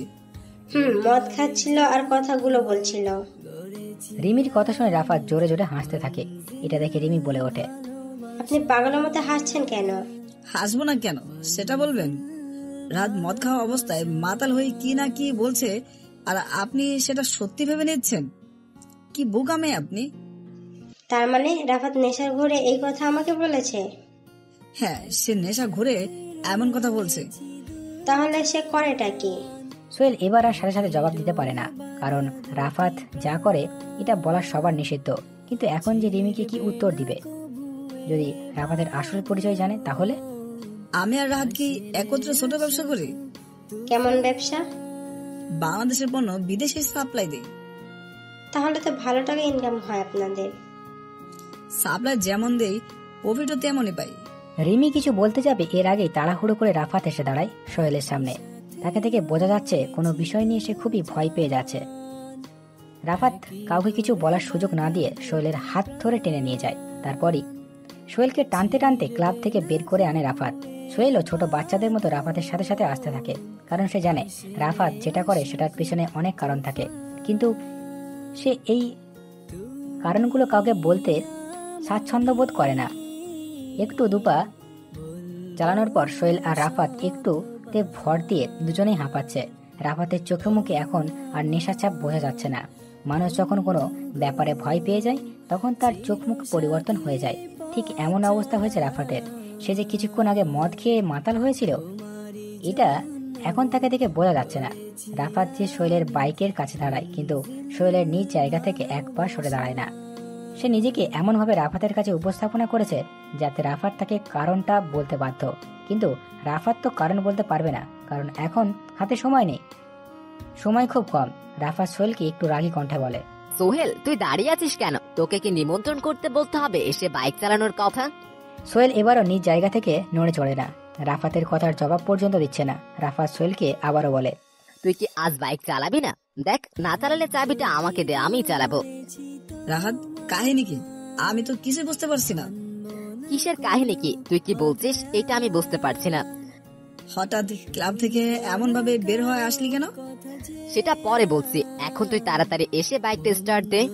তুই যতক্ষণ না পর্যন্ত আমাকে কারণটা বলছিস ততক্ষণ পর্যন্ত আমি বাইরে চাবি লাগাবো না। তুই এসে চাবি লাগা, আমি যেতে যেতে বলছি। পারলে এখন বল। এখন বললে সময় নষ্ট হবে, আর ওরা আমাদের ফলো করে বাইকতে চলে এসেছে মনে হয়। কারা আমাদের ফলো করছে? পিছনে ফিরে তাকা, বুঝে যাবি। সোহেল পিছন ফিরে তাকায়। 8 থেকে 9টা ছেলে ক্লাবের মেইন দরজা খুলে বের হচ্ছে। ছেলেগুলোর মধ্যে থেকে 2টা ছেলে ভালো করে চেনে সোহেল। এই শহরের রংবাজ। পুরো শহরটাকে এরা প্রতিদিন লুট করে, আর এদের সবাই মেইন বস হচ্ছে আসিফ। সে কিনা শহরের মধ্যেই গা ঢাকা দিয়ে বসে আছে। পুলিশ যদি তাকে পায় তাহলে কঠিন শাস্তি দেবে। একবার পুলিশের হাতে ধরা পড়লেই হলো, যাবজ্জীবন জেল তো হয়েই যাবে। ছেলেগুলো এদিকেই আসছে। সোহেল রাফাতের দিকে এগিয়ে যায়, বাইকের চাবিটা লাগিয়ে বাইক স্টার্ট দেয়। সে পিছনে বসে আছে রাফাত। সোহেল বাইকটা একটু জোরে চালাচ্ছে, কারণ পিছনে আসিফের লোক গাড়ি নিয়ে তাড়া করছে। সোহেল আর রাফাত চাইলেই এখন বাইকটা থামিয়ে ছেলেগুলোর মুখোমুখি করতে পারত, কিন্তু তারা এটা না করে বাইক নিয়ে চলে যাচ্ছে। রাফাত এখন মদ খেয়েছে, তার শরীরে এখন লড়াই করার কোনো শক্তি নেই। বলে দিয়ে লড়াই করার চেয়ে বুদ্ধি দিয়ে লড়াই করার অনেক ভালো, কিন্তু রাফাত এখন দুইটার থেকে একটাও পারবে না। মদ খেয়ে মাথা হ্যাং হয়ে গেছে, কোনো নতুন চিন্তাধারা মস্তিষ্কে আবিষ্কার হয় না। রাফাত তাহলে কি হবে? তার মাইন্ড গেম খেলবে। আকাশে চাঁদটা দেখা যাচ্ছে না, কুয়াশায় সবকিছু ধোঁয়াশা হয়ে গেছে। চাঁদই দেখা যাচ্ছে না, আবার তারা। সোহেল বাইকের সামনে ল্যান্ড লাইট জ্বালিয়ে বাইকটা চালাচ্ছে, সবকিছু স্পষ্ট বোঝা যাচ্ছে না। এই রাস্তাটা ফাঁকা থাকায় সোহেল এত স্পিডে বাইক চালাতে পারছে। যদি একের পর এক গাড়ি চলতো তাহলে অ্যাক্সিডেন্ট হওয়ার সম্ভাবনা বেশি ছিল। সোহেলের পিছনে আসিফের লোকের গাড়ি তেড়ে আসছে। সোহেল বাইকের স্পিড বাড়ায়, এতে করে পিছনের ছেলেগুলো একটু দূরে চলে যায়। সোহেল একটা ব্রিজের উপর তার বাইকটা থামায়। রাফাত বাইক থেকে নেমে দাঁড়ায়। তাদের সামনে আসিফের লোকের গাড়িটাও থামে। রাফাত কিছু বলে না। পাশে থাকা সোহেল এখন একটু ভয় পাচ্ছে লোকগুলোকে দেখে, কারণ লোকগুলোকে দেখতে অনেকটা হিংস্রের মতো, যে কোনো সময় আক্রমণ করে ফেলতে পারে। কি অবাক করা কাণ্ড! এতক্ষণ রাফাত ভয় পাচ্ছিল আর সোহেল সেটার ফায়দা লুটছিল, কিন্তু এখন সেই সোহেল ভয়ে কাতর চেহারা করে দাঁড়িয়ে আছে। গাড়ি থেকে ছেলেগুলো এক এক করে নামতে থাকে। 7টা ছেলে নামার পর তাদের নেতা টাইপের ছেলেটা গাড়ি থেকে নামে। তার ঠোঁটের কোণে লেগে আছে ব্ল্যাক কালারের একটা লম্বা সিগারেট। চোয়ালের মধ্যম পর্যায়ে দাড়ি, মাথার চুলগুলো অনেক বড়। সে চুলগুলো পেছনে নিয়ে বেঁধে রেখেছে। তাকে দেখে পুরোপুরি একটা মাস্তান মনে হচ্ছে। সোহেল রাফাতের কানে কানে বলে, রাত, ছেলেটাকে আমি খুব ভালো করে চিনি, মিরপুরে থাকে, নাম সাজ্জাদ, আরিফের ডান হাত, খুব বিশ্বস্ত একটা ছেলে, শহরের দ্বিতীয় রংবাজ বলা হয় ওকে। সোহেলের কথা শুনে একটা চলতি রহস্যময় হাসি দেয় রাফাত। শব্দ কম করে শান্ত গলায় সে বলে, চিন্তা নেই, আমি আছি তো। এরকম শত শত রংবাজ আমি নিজ হাতে তৈরি করেছি, আবার নিজে পায়ে পিষিয়ে দিয়েছি। আমার খুব ভয় করছে রাহাত, পিস্তলটা সাথে করে নিয়ে আসিসনি? এইরকম রংবাজ মারতে পিস্তল লাগে নাকি? হাত পা আছে না, একটা বাজ বেঁচে ফিরতে পারবে না। তবুও আসছিস? কথাটা বলে শেষ করতে পারেনি সোহেল। সাজ্জাদের পাশে দাঁড়িয়ে থাকা কালো চিকনা পাতলা রোহান নামের একটা বলে ওঠে, কি কথা বলছিস রে আমাদেরকে না শুনিয়ে? যা বলার সামনাসামনি বল। তবু কথা বলা থামায় না রাফাত। সোহেলকে জিজ্ঞেস করে, থামলে কেন সোহেল? পুরো কথাটা শেষ কর। আমি কি করে বলবো সেটা ভুলে গেছি। তুই না একজন রাফিয়ান, তাহলে সাধারণ এই 8টা পাতি মাস্তান ছেলেকে দেখে তুই ভয় পাচ্ছিস কেন? আমি ভয় পাই না। তাহলে তুই এমন করে ঘেমে যাচ্ছিস কেন? সোহেল কপালে হাত দেয়। কপালটা হালকা ভেজা ভেজা লাগতেছে, তার মানে সে সত্যি সত্যি ঘেমে যাচ্ছে। কিন্তু এমন হওয়ার তো কোনো কথা ছিল না। সোহেল তো একজন রাফিয়ান, তাহলে সে কেন এমন পাতি মাস্তানকে ভয় পাবে? রাফিয়ানদের তো ভয় পেতে নেই, পদে পদে তাদের সাথে মৃত্যু দেখা হয়। তাহলে কিসের ভয় পাচ্ছে সোহেল? ভিতরের দিকে লম্বা করে একটা শ্বাস নেয়, এতে বুকের ভিতর সাহস বাড়ে আর ভয়টাও কেটে যায়। তাহলে এটা শুনে আসছে, কিন্তু আজকে প্রথম এটা করছে। কথা কি কানে যায় না, নাকি বয়রা হয়ে গেছিস তোরা দুইজন? তোদের সামনে ভাই দাঁড়িয়ে আছে আর তোরা এখনো কথা বলেই যাচ্ছিস। শালা, এমন মার মারবো না জীবনে আর ভুলবে না। সবসময় এই কথা মনে করে শুধু চলবে। রাফাত কিছু না বলে চুপচাপ হয়ে দাঁড়িয়ে আছে। সে দেখতে চায় কে কি করে এখন। রোহান নামের ছেলেটা বেশ রাগে রাফাতের কাছে এসে দাঁড়ায়। রাফাত তার কোমরে হাত দেয়। মেশিনটার সাথে আছে বিপদের বন্ধু, সে এটা সবার থেকে ভালো চালাতে পারে। সবাই চুপচাপ হয়ে দাঁড়িয়ে আছে, শুধু রোহান বাদে। সে এসে সোহেলের বুকে হাত দিয়ে ধাক্কাতে ধাক্কাতে বলে, কি রে, এখন কথা বলছিস না কেন? সবগুলি বন্ধ হয়ে গেছে? সোহেল চুপচাপ হয়ে দেখে যাচ্ছে রোহান কি করতে চলেছে। অনেক টুকরো জায়গায় ধাক্কাতে ধাক্কাতে নিয়ে আসে সোহেলকে। এখন সোহেল স্থির হয়ে দাঁড়িয়ে যায়। রোহান ধাক্কাছে, কিন্তু সোহেলকে নাড়াতে পারছে না। 2বার ধাক্কা দেওয়ার পর যখন সোহেলকে নাড়াতে পারছে না, তখনই রোহান একটা পিস্তল বের করে সোহেলের পেটে চেপে ধরে। সোহেল বুঝতে পারছে রোহান যে তার পেটে পিস্তল ঠেকিয়েছে। 7টা বুলেট আছে এতে, পুরোটাই রিলোড দেওয়া। ট্রিগারে একটা চাপ দিলে তোর মতো সোহেল 10টা পড়ে যাবে। পিস্তল ধরে ভয় দেখিয়ে কোনো লাভ নেই, কারণ আমি পিস্তল তোর থেকে ভালো চালাতে পারি। তাই নাকি রে? তা কেমন পারিস আমাকে একটু দেখা তো। আমার হাতে পিস্তল থাকা মানে গাছের ডালে আরাম করে বসে থাকা, পাখিগুলোর আরাম নষ্ট হয়ে যাওয়া। কারণ আমি কথার চেয়ে বুলেটে বেশি খরচ করি। কে রে তুই, এমন ভাবে গলা উঁচু করে কথা বলছিস? সোহেল, নাম তো শুনেছিস? হিরো নাকি রে তুই? না রে, ভিলেন আমি। আর এখন তোর গলার আওয়াজটা বন্ধ কর। শান্ত গলায় মোটা কণ্ঠে কথাটা বলে সোহেল। রোহান ছাড়া আশেপাশে কেউ শুনছে কিনা এটা জানে না সোহেল, তবে এখন যে রোহানের সাথে যা করবে সবাই এটা দেখতে পারবে। রোহান ট্রিগারের আঙুলটা ঠেকায়। সোহেল আর দেরি করতে চায় না, তাড়াতাড়ি করে রোহানের সাথে থাকা পিস্তলটা কেড়ে নিয়ে পরপর 2টা গুলি করে রোহানের পেটে। পিস্তলের আওয়াজ শুনে রাফাত ছাড়া সবাই জোরে জোরে হাসতে থাকে। এক পর্যায়ে সবাই দেখে সোহেল ভালো করে দাঁড়িয়ে আছে আর রোহান তার বাম কাঁধে হেলিয়ে পড়েছে। এটা দেখে সবার হাসি বন্ধ হয়ে যায়, কিন্তু একজনের হাসি আবারও শুরু হয়, সেটা হলো রাফাতের, যে বাইকের উপর বসে হাসতেছে। সোহেল হাঁটতে থাকে, সাথে সাথে রোহানের রক্তমাখা দেহটা পিচ ঢালা রাস্তার উপর পড়ে যায়। সোহেল হেঁটে আসে, রাফাতের পাশে দাঁড়ায়। তার এক হাতে পিস্তল, অন্য হাতে একটা প্যান্টের পকেটের ভিতর ঢোকানো। এখন তাকে রাফাতের চেয়ে ভয়ঙ্কর লাগছে। কে পাঠিয়েছে তোদের? কি আবার পাঠাবে? আসিফ ছাড়া অন্য কেউ পাঠাবে না? শালা সব কয়টা আসিফের কুত্তা। কিরে সোহেল, যেটা বললো সেটা কি সত্যি? তোরা নাকি আসিফের পোষা কুত্তা? এরা কি বলবে? ফালতু সময় নষ্ট। সব কথা তুই বলে দিলে এরা কি বলবে? আমি শুনতে চাই এদের মুখ থেকে। এরা কি বলবে তোর মনে হয়? এইসবগুলো এক এক একটা হিজড়া দল। হুট করে একটা গুলি এসে লাগে সোহেলের বাম হাতে। ব্যথায় চিৎকার দিয়ে ওঠে সে, হাত থেকে পিস্তলটা নিচে পড়ে যায়। সামনে থেকে যে কেউ একজন গুলিটা করেছে বুঝে গেছে রাফাত। সে সামনের দিকে তাকাই, সাজ্জাদ ছেলেটা ভয়ঙ্কর হাসি দিয়েছে, তার মানে কাজটা ওর ছাড়া আর কারো না। রাফাত সোহেলকে ধরতে যাবে, তখনই ট্রিগার চাপায়, শব্দ হয়। এবার বুলেটটাও সোহেলের উদ্দেশ্যে খরচ হয়েছে। ঠান্ডা পিস্তল থেকে গরম একটা বুলেট এসে সোহেলের পায়ে লাগে। এবার আর সোহেল চিৎকার করে না, চোখ জোড়া বন্ধ করে ব্যথাটা সহ্য করে নিল। আজকে মনে হয় সোহেলের দরজায় মৃত্যু কড়া নাড়ছে। এই ব্যথা আর সহ্য করার মতো না। রাফাত সোহেলকে ধরে বলে, সোহেল তুই চিন্তা করিস না, আমি আছি তো, কিছু হবে না তোর। রাহাত, আজকে মনে হয় আমার শেষ দিন, বেঁচে ফিরতে পারবো না, তুই চলে যা এখান থেকে। চুপ কর তুই, আমি এখনো বেঁচে আছি, কিছুই হতে দিব না তোর। আশেপাশে সবাই উচ্চ স্বরে হাসতে থাকে। রাফাত মনে মনে কিছু একটা ভেবে নেয়। ছেলেগুলোর মধ্যে থেকে সাজ্জাদ বলে ওঠে, মিথ্যা আস্থা দিয়ে লাভ নেই রাফাত, সোহেলের মৃত্যু কিছুক্ষণের মধ্যে হয়ে যাবে। আমি বেঁচে থাকতে তা হতেই দিব না। তুই বেঁচে থাকলে তো কিছু করবি। আচ্ছা শোন, তোকে মারার আগে কিছু কথা বলিনি। তুই হয়তো আমায় চিনিস না, কিন্তু তোর বন্ধু সোহেল আমায় খুব ভালো করে চিনে। আমি আসিফ ভাইয়ের লোক এটা বলবো না, কারণ আমি কারো আন্ডারে কাজ করিনি, নিজে নিজের জ্ঞান নিয়ে চলি। তুই তাহলে গ্যাংস্টার? যুদ্ধের ময়দানে লড়াই করার জন্য তোর সৈন্যের প্রয়োজন হয়, কিন্তু আমি এমন একটা মাল যে যুদ্ধের ময়দানে আমার একটা পিস্তল থাকলেই যথেষ্ট। অনেক ভাব দেখছি তো, দুদিন হয়নি শহরে এসেছিস আর এসে বড় ভাইদের সাথে ঝামেলা করা শুরু করে দিয়েছিস। আমার দিকে আঙ্গুল উঠিয়ে কথা বলবি না। পুরো দুনিয়া আমি ঘুরেছি, একটা কথা মনে রাখিস, আমার আগমনে অনেক শহর খালি হয়ে গেছে। সেটা আমার জানার বিষয় না। এই শহরটা আমার আর আসিফ ভাই, এটা তোর মাথায় ঢুকিয়ে নে। গলির 10-15টা ছেলেকে সাথে নিয়ে ঘোরাঘুরি করে নিজেকে একটা শহরের বড় ভাই ভাবা আর বোকার স্বর্গে বাস করা একই কথা। আমার সম্পর্কে একটু জেনে নেবে।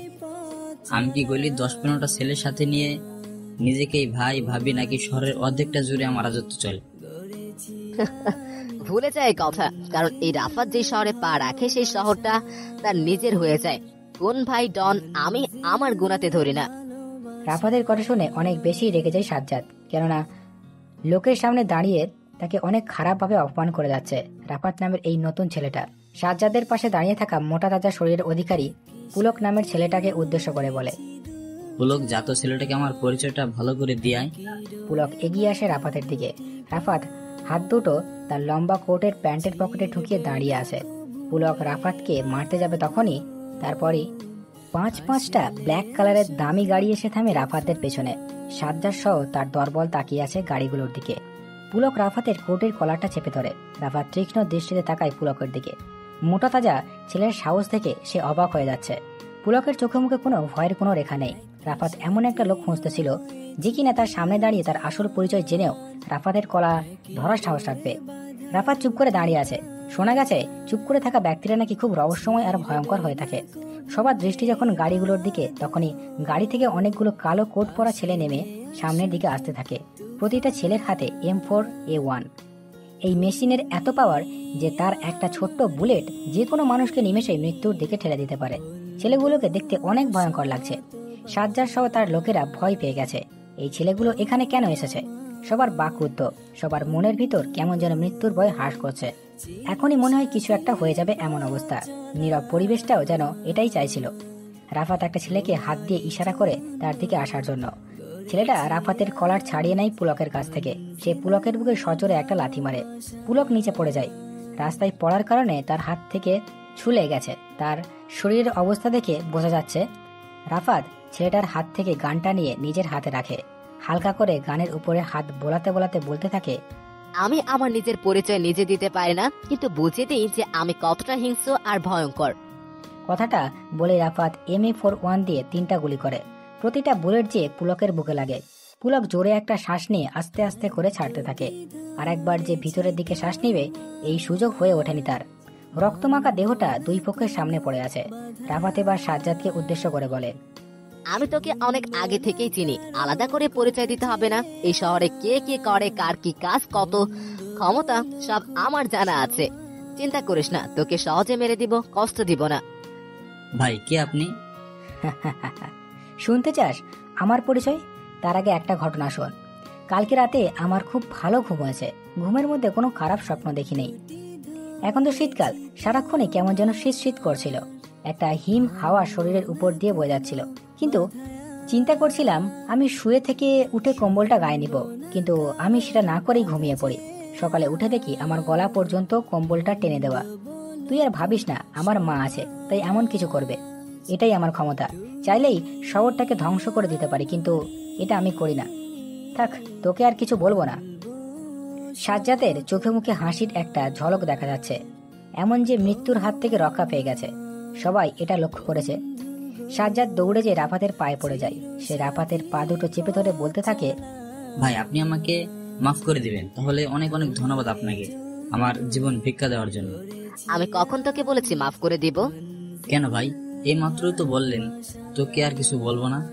তুই দেখি বোকা একটা ছেলে, আমার কথার মানে না বুঝে আমার পায়ে এসে পড়ছিস। আমি তোকে মাফ করব না। পাশে সোহেল জ্ঞান হারাই হারাই অবস্থা। এর মধ্যেই সে বলে ওঠে, এই কুত্তার বাচ্চাকে ছাড়বে না, সব কটাকে কুত্তার মতো করে মারবে। সোহেল, তুই কোনো চিন্তা করিস না, আমি সবগুলোকে নিজ হাতে মারবো। কথাটা বলেই রাফাত তার হাতে থাকা গানটা সাজ্জাদের দিকে তাক করে। সাজ্জাদ একটা ঢোক গেলে ভয়ে তার শরীর কাঁপছে। যমদূতের সামনে যেন দাঁড়িয়ে আছে, ছোট্ট একটা পিঁপড়ার মতো।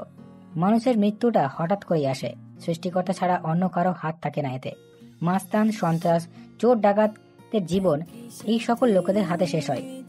যারা সন্ত্রাসবাদ, খুন ও খারাপিতে লিপ্ত থাকে, সাজ্জাদ এই শহরের একটা মাস্তান বলতে গেলে। অর্ধেক শহরটাই রাজত্ব করে।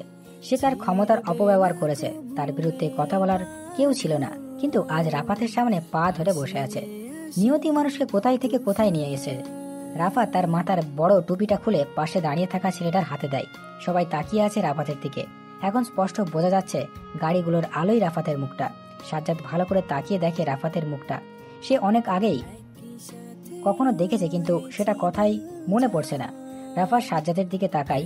কি ভাবছে সাজ্জাদ? রাফাত জিজ্ঞেস করে ফেলে, কিরে, কি ভাবছিস তুই? আমার মুখটা খুব পরিচিত লাগছে, তাই তো? ভাই আপনি সাকিবদের ক্যাম্পাসে সেই বোকা ছেলেটা না? চিনতে পেরেছিস তাহলে? কিন্তু এটা কিভাবে সম্ভব? এই পৃথিবীতে সবকিছুই সম্ভব, তা না হলে তুই আজ আমার পায়ের নিচে থাকতি না, আর আমিও গান হাতে নিয়ে তোর সামনে থাকতাম না। ভাই আপনার কি চাই? সব দিয়ে দিব, শুধু আপনি আমার প্রাণ ভিক্ষাটা দেন। আমি তো সেই মন্দ প্রাণটাই চাই, সে দিবি আমাকে? ভাই এটা ছাড়া আপনি যা বলবেন সব দিয়ে দেবো, কিন্তু এটা পারবো না। আমার তো তার প্রাণটাই চাই। আমি এটা দিতে পারবো না। আমি কিছু চাইবো আর সেটা পাবো না, এটা কি করে হয়? আমি যা চাই তাই পাই, আর না পেলে সেটা জোর করে হলেও কেড়ে নেই। একটা সেকেন্ড দেরি করে না রাফাত। পরপর 5টা বুলেট সাজ্জাদের বুকে মেরে দেয়। সাজ্জাদ কাঁপতে কাঁপতে নিচে পড়ে যায়। আস্তে আস্তে তার দেহটা নিস্তেজ হয়ে পড়ে। বাকি ছেলেগুলো ভয় পেয়ে পিছনে থাকে। রাফাত এই দেখে মাসুদ নামের বডিগার্ডটাকে বলতে থাকে, মাসুদ, একটাকে বাঁচিয়ে রেখে সবগুলোকে মেরে দে, যাতে যে আসিফকে বলতে পারে রাফাত তার নিজের খেলা শুরু করে দিয়েছে। যে খেলার মধ্যে সাজ্জাদ নামের গুটিটা শেষ আরো রয়েছে, তার মধ্যে তুইও মরবি। আমি সোহেলকে নিয়ে হাসপাতালে যাচ্ছি, তুই তোর কাজ শেষ কর। মাসুদ কতিপয় কম কথা বলে, শান্তশিষ্ট থাকতে খুব বেশি পছন্দ করে। কিন্তু সে শান্ত হলেও তার কাজ একদমই অশান্ত। কেউ যদি তাকে মানুষ খুন করতে বলে, তাহলে সে চোখের পলকের আগেই মানুষ মেরে ফেলতে পারবে, কোনো দ্বিধাবোধ করবে না।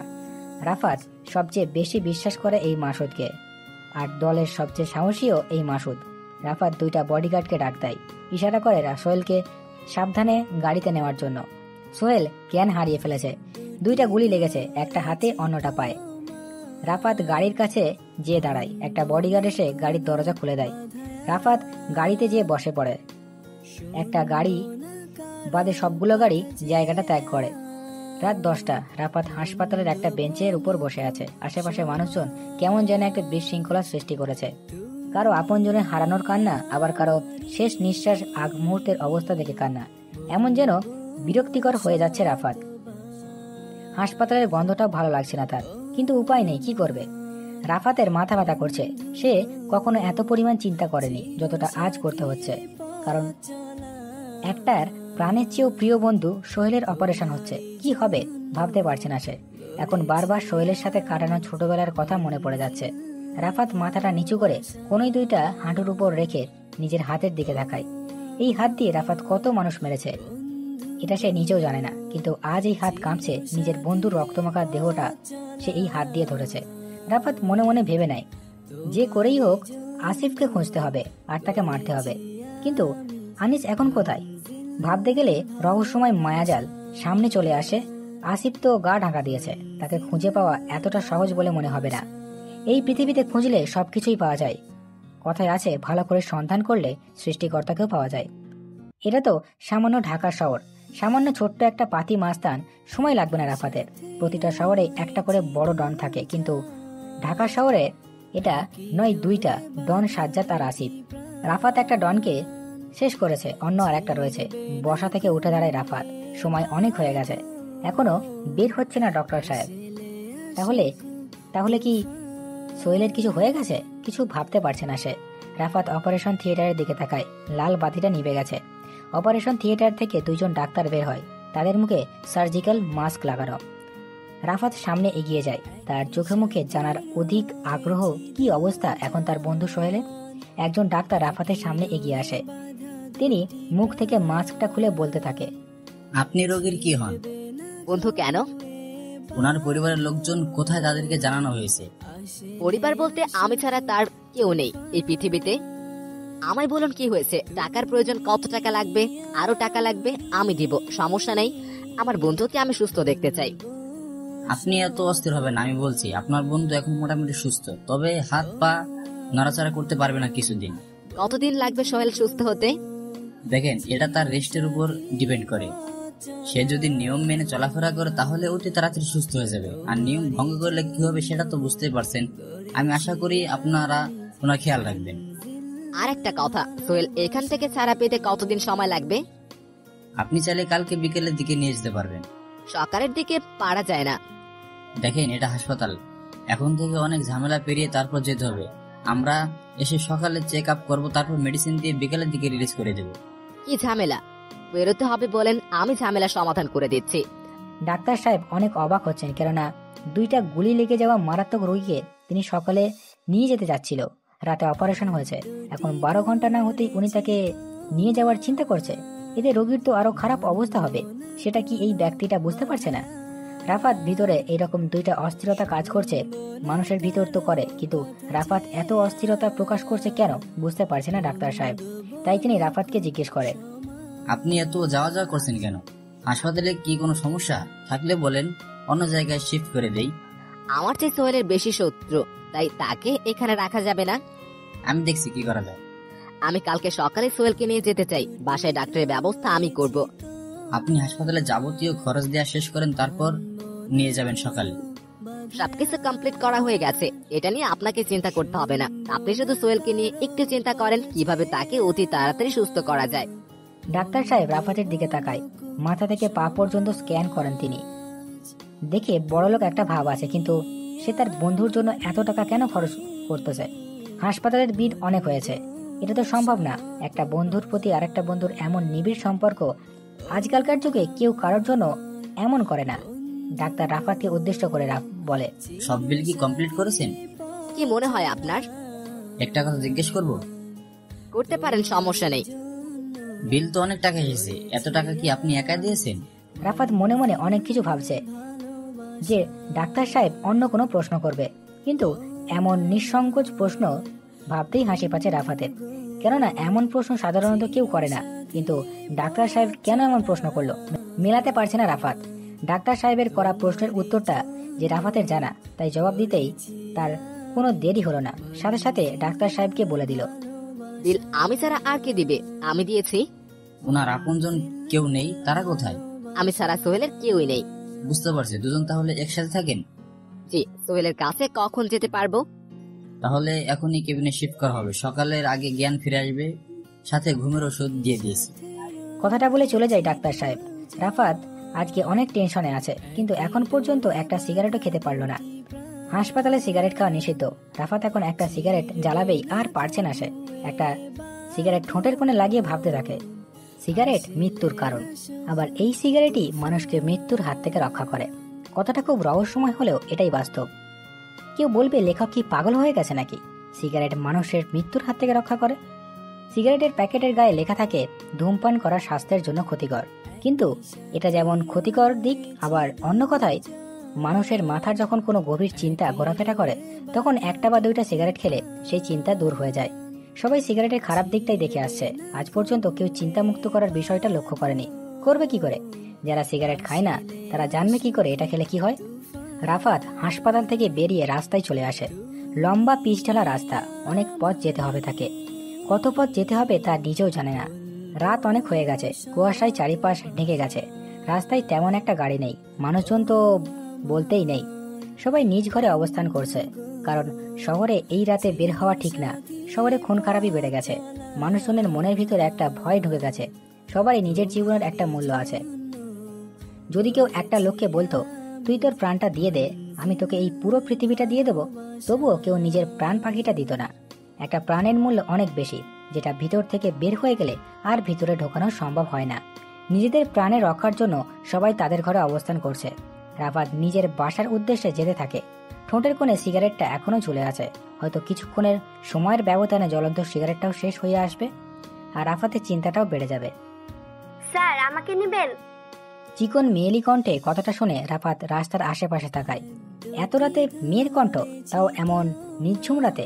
ভরকে গেছে রাফাত। তার থেকে কিছু দূরে বড় কাঁঠাল গাছের নিচে একটা মেয়ে দাঁড়িয়ে আছে। মাথার উপর বড় কাঁঠাল রয়েছে। মেয়েটা কালো কালারের একটা শাড়ি পরেছে, কপালে একটা টিপ, মাথার চুলে রজনীগন্ধা ফুলের একটা ছোট্ট খোপা, হাতে রয়েছে কাঁচের রং বেরকমের চুড়িগুলো জল জল করে জ্বলছে। রাফাত মেয়েটার দিকে ভালো করে তাকিয়ে দেখে মেয়েটা পাতলা শাড়ি ফেদ করে কোমরের অনেক অংশ দেখা যাচ্ছে। রাফাত বুঝে গেছে মেয়েটা অন্য লাইনের। সে মেয়েটাকে দেখেও না দেখার ফান করে চলে যেতে নিলে মেয়েটা রাস্তার পাশ থেকে বলে ওঠে, আমাকে পছন্দ হয়নি বুঝি? অভিমান করা কণ্ঠ। মেয়েটা যেমন রাফাতকে অনেক আগে থেকে চেনে, রাফাত তার কথা শুনছে না বলে, যার কারণে রাফাতের প্রতি অভিমান করে কথাটা বলছে। আর রাফাত তার অভিমান ভাঙতে চলে আসবে এমন ভাবে বলে সে। রাফাতও থমকে দাঁড়ায়। সে ভাবতে থাকে, মেয়েটা এমন করে বলছে কেন? হয়তো কোনো সমস্যা সমাধান না করাই ভালো। আবার অনেক ক্ষেত্রে যেতেও হয়, কিন্তু না যাওয়াটাই ভালো। নিশিরাতের এই মেয়েগুলো ভালো মানুষের পথ নষ্ট করে মিষ্টি মিষ্টি কথা বলে ফায়দা লুটে নেয়। রাফাত সেদিকে খেয়াল না করে আবারও সামনের দিকে হাঁটা শুরু করে। মেয়েটা এটা দেখে রাস্তায় নেমে আসে। তাদের তো এটাই কাজ, নিজেদের ইনকামের জন্য যা ইচ্ছা তাই করো। দৌড়ে রাফাতের পেছনে পেছনে হাঁটতে থাকে। রাফাত আগের থেকে জোরে জোরে পা চালাতে শুরু করে। কিছু দূর থেকে ল্যাম্পপোস্ট নিভে আসে, সামনে অন্ধকার, পিছনে মেয়ে, সেটাও ভালো মেয়ে না। মেয়েটার খপ্পরে পড়লে আজকে তার সাথে যেতেই হবে, এটা যে করেই হোক। হঠাৎ মেয়েটা দাঁড়িয়ে যায়। পিছন থেকে হাঁটার কোনো শব্দ আসছে না। রাফাত বুঝতে পারছে না মেয়েটা তার পিছনে আর আসছে না কেন। সে ঠিক বুঝে উঠতে পারছে না কেন মেয়েটা আসছে না। আসার তো কথা। রাফাত পিছনে ফিরে তাকায়, দেখে মেয়েটা রাস্তার উপর পা ধরে নিচে বসে আছে। দেখে মনে হচ্ছে পায়ে ব্যথা পেয়েছে। রাফাত ভাবছে যাবে কি যাবে না। একটা মানুষ ব্যথা পেয়েছে, কেউ সাহায্য করার মতো নেই। রাফাত মনে মনে ঠিক করে নিল মেয়েটাকে উপকার করবে। যেই ভাবা সেই কাজ। এগিয়ে যায় মেয়েটার দিকে। সে এক পা করে এগোচ্ছে আর তার বুক ধুকপুক করছে, কিন্তু কেন বুঝতে পারছে না সে। রাফাত যে নিচু হয়ে মেয়েটার কাছাকাছি যায়। মেয়েটার শরীর থেকে মাতাল করা পারফিউমের গন্ধ ভেসে আসছে। হয়তো এই ঘ্রাণ দিয়েই পুরুষকে আকর্ষণ করায় সে।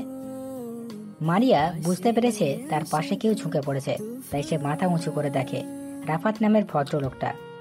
মারিয়া পায়ে হোঁচট খেয়ে নিচে পড়ে গেছে, পা থেকে হালকা রক্ত বের হচ্ছে। এটা দেখে রাফাত বলে, কাছেই হাসপাতাল আছে, চলেন আপনাকে নিয়ে আসি। লাগবে না, এই সামান্য রক্ত দেখে ভয় পাওয়ার মতো মেয়ে আমি না। এখন সামান্য পরিমাণ বের হচ্ছে, পরে যখন অনেক বের হবে তখন বুঝতে পারবেন। আমাকে ধরে একটু কষ্ট করে ওঠান, আমি উঠে দাঁড়াতে পারলেই হাঁটতেও পারবো। মারিয়া রাফাতের দিকে হাত বাড়িয়ে দেয় উপরে তুলে দেওয়ার জন্য। রাফাত ভাবতে থাকে, মেয়েটার বয়সটা বেশি না, 24 বা 25 হবে। এই বয়সে এই লাইনে দিনের সূর্য অস্তমিত হয়, উদিত হয় রাতের চাঁদের আলো থাকলেও এক বিন্দু পরিমাণ আলোকপাত নেই রাতের কোনো এক প্রহরীর উপর। হয়তো সে মনের মধ্যে রাতের নিঃশব্দতা রেখাপাত ঘটিয়ে নির্জীব অন্ধকারের মধ্যমণি হয়ে আছে। মানুষের জীবনটা এমনই, দিনের বেলা কষ্টগুলোকে বুকের ভিতর মাটি চাপা দিয়ে রাখা যায়, কিন্তু রাত যত গভীর হয় তত বেশি এই অতীত কক্ষের ঘটনাগুলো মনে পড়ে যায় আর মানুষ কান্না করতে থাকে। আলোর কোলাহল ছেড়ে সে আঁচড়ে ধরে আছে নিমজ্জিত কোনো এক মুহূর্তকে, যা তাকে দূরে রেখেছে এই সুপ্রসন্ন কোলাহল থেকে। এই কি হলো, নিচ থেকে আমাকে তুলবেন না? এইবারে বসিয়ে রাখবেন নাকি? মারিয়ার কথাটা শুনে চিন্তাগুলো করা থেকে বেরিয়ে আসে রাফাত। মানুষের জীবনযাত্রা কত বিচিত্রময়, এই সংসারে কত ধরনের লোকজন বসবাস করে, কারো সাথে কারো মিল নেই, কারো কাজের সাথে কারো কাজের মিল নেই, সবাই নিজেদের নিয়ে ব্যস্ত। আশেপাশে কি হচ্ছে এটা দেখার সময় নেই। কথাগুলো চিন্তা করতে করতে রাফাত মারিয়াকে নিচ থেকে তোলে। রাফাত মারিয়ার কাছ থেকে একটু দূরে থাকছে, কেননা তার আশেপাশে থাকা ঠিক না। আপনি কোনো কথা বলছেন না কেন? কি বলবো? কিছু বলার নেই? আমার কোনো কথা বলার প্রয়োজন নেই, এটা আমি মনে করি। আপনার জন্য আমি আজকে এই ব্যথাটা পেয়েছি। আমার জন্য মানে? আমি আবার কি করলাম? তখন এত করে ডাকলাম, আপনি শুনেও চলে যাচ্ছিলেন কেন? ভালো লাগছিল না তাই। আমাকে ভালো লাগছিল না, নাকি আমার দেওয়া ডাককে? জানি না কোনটাকে। আপনি কি বিরক্ত বোধ করছেন? হতে গেলে তেমনই। তাহলে আর কি, চলে যান। আচ্ছা, আপনার নামটা কি? কোনটা বলবো? আপনার কয়টা নাম আছে? অনেকগুলো আছে, কোনটা বলবো সেটা বলেন। সবগুলোই বলেন শুনি। কেউ বলে পতিতা, কেউ আবার বেশ্যা, আরো কত নামে সমাজের লোকজন আমায় ডাকে তার ঠিক নেই। মারিয়ার কথা শুনে রাফাত মোটেও অবাক হয়নি, কারণ সে আগে থেকে জানতো মারিয়া নামের মেয়েটা এমন ধরনের। পকেটে হাত দেয় রাফাত, সিগারেটের প্যাকেটটা বের করে হাতে নেয়, কিন্তু একটাও সিগারেট নেই। রাগ উঠে গেছে রাফাতের। আশেপাশে কোনো দোকানও খোলা নেই, কি করবে সে? এখন সিগারেটটা তার অনেক প্রয়োজন। রাফাতের এমন অস্থিরতা দেখে পাশ থেকে মারিয়া বলে ওঠে, আপনার দেখছি আমার থেকেও খারাপ অবস্থা। কি খারাপ অবস্থা? আমার ঝুলায় তো 100 টাকাও থাকে, আবার 500 টাকাও থাকে, কিন্তু আপনার সিগারেটের প্যাকেটে একটাও সিগারেট নেই। এই জন্যই বললাম আমার থেকেও খারাপ অবস্থা। বাসার আলমারিতে সিগারেটের প্যাকেটে ভরপুর আছে, চিন্তা নেই। সেই প্যাকেটগুলোর ভিতর কি সিগারেট আছে, নাকি খালি প্যাকেট আলমারিতে রেখে আমায় ঢপ মারছেন? এগুলো বলে আমার রাগ তুলবেন না, বলে দিলাম। সত্যি বললে সবারই গায়ে লাগে, আপনার ক্ষেত্রে সেটা বাদ যাবে কেন?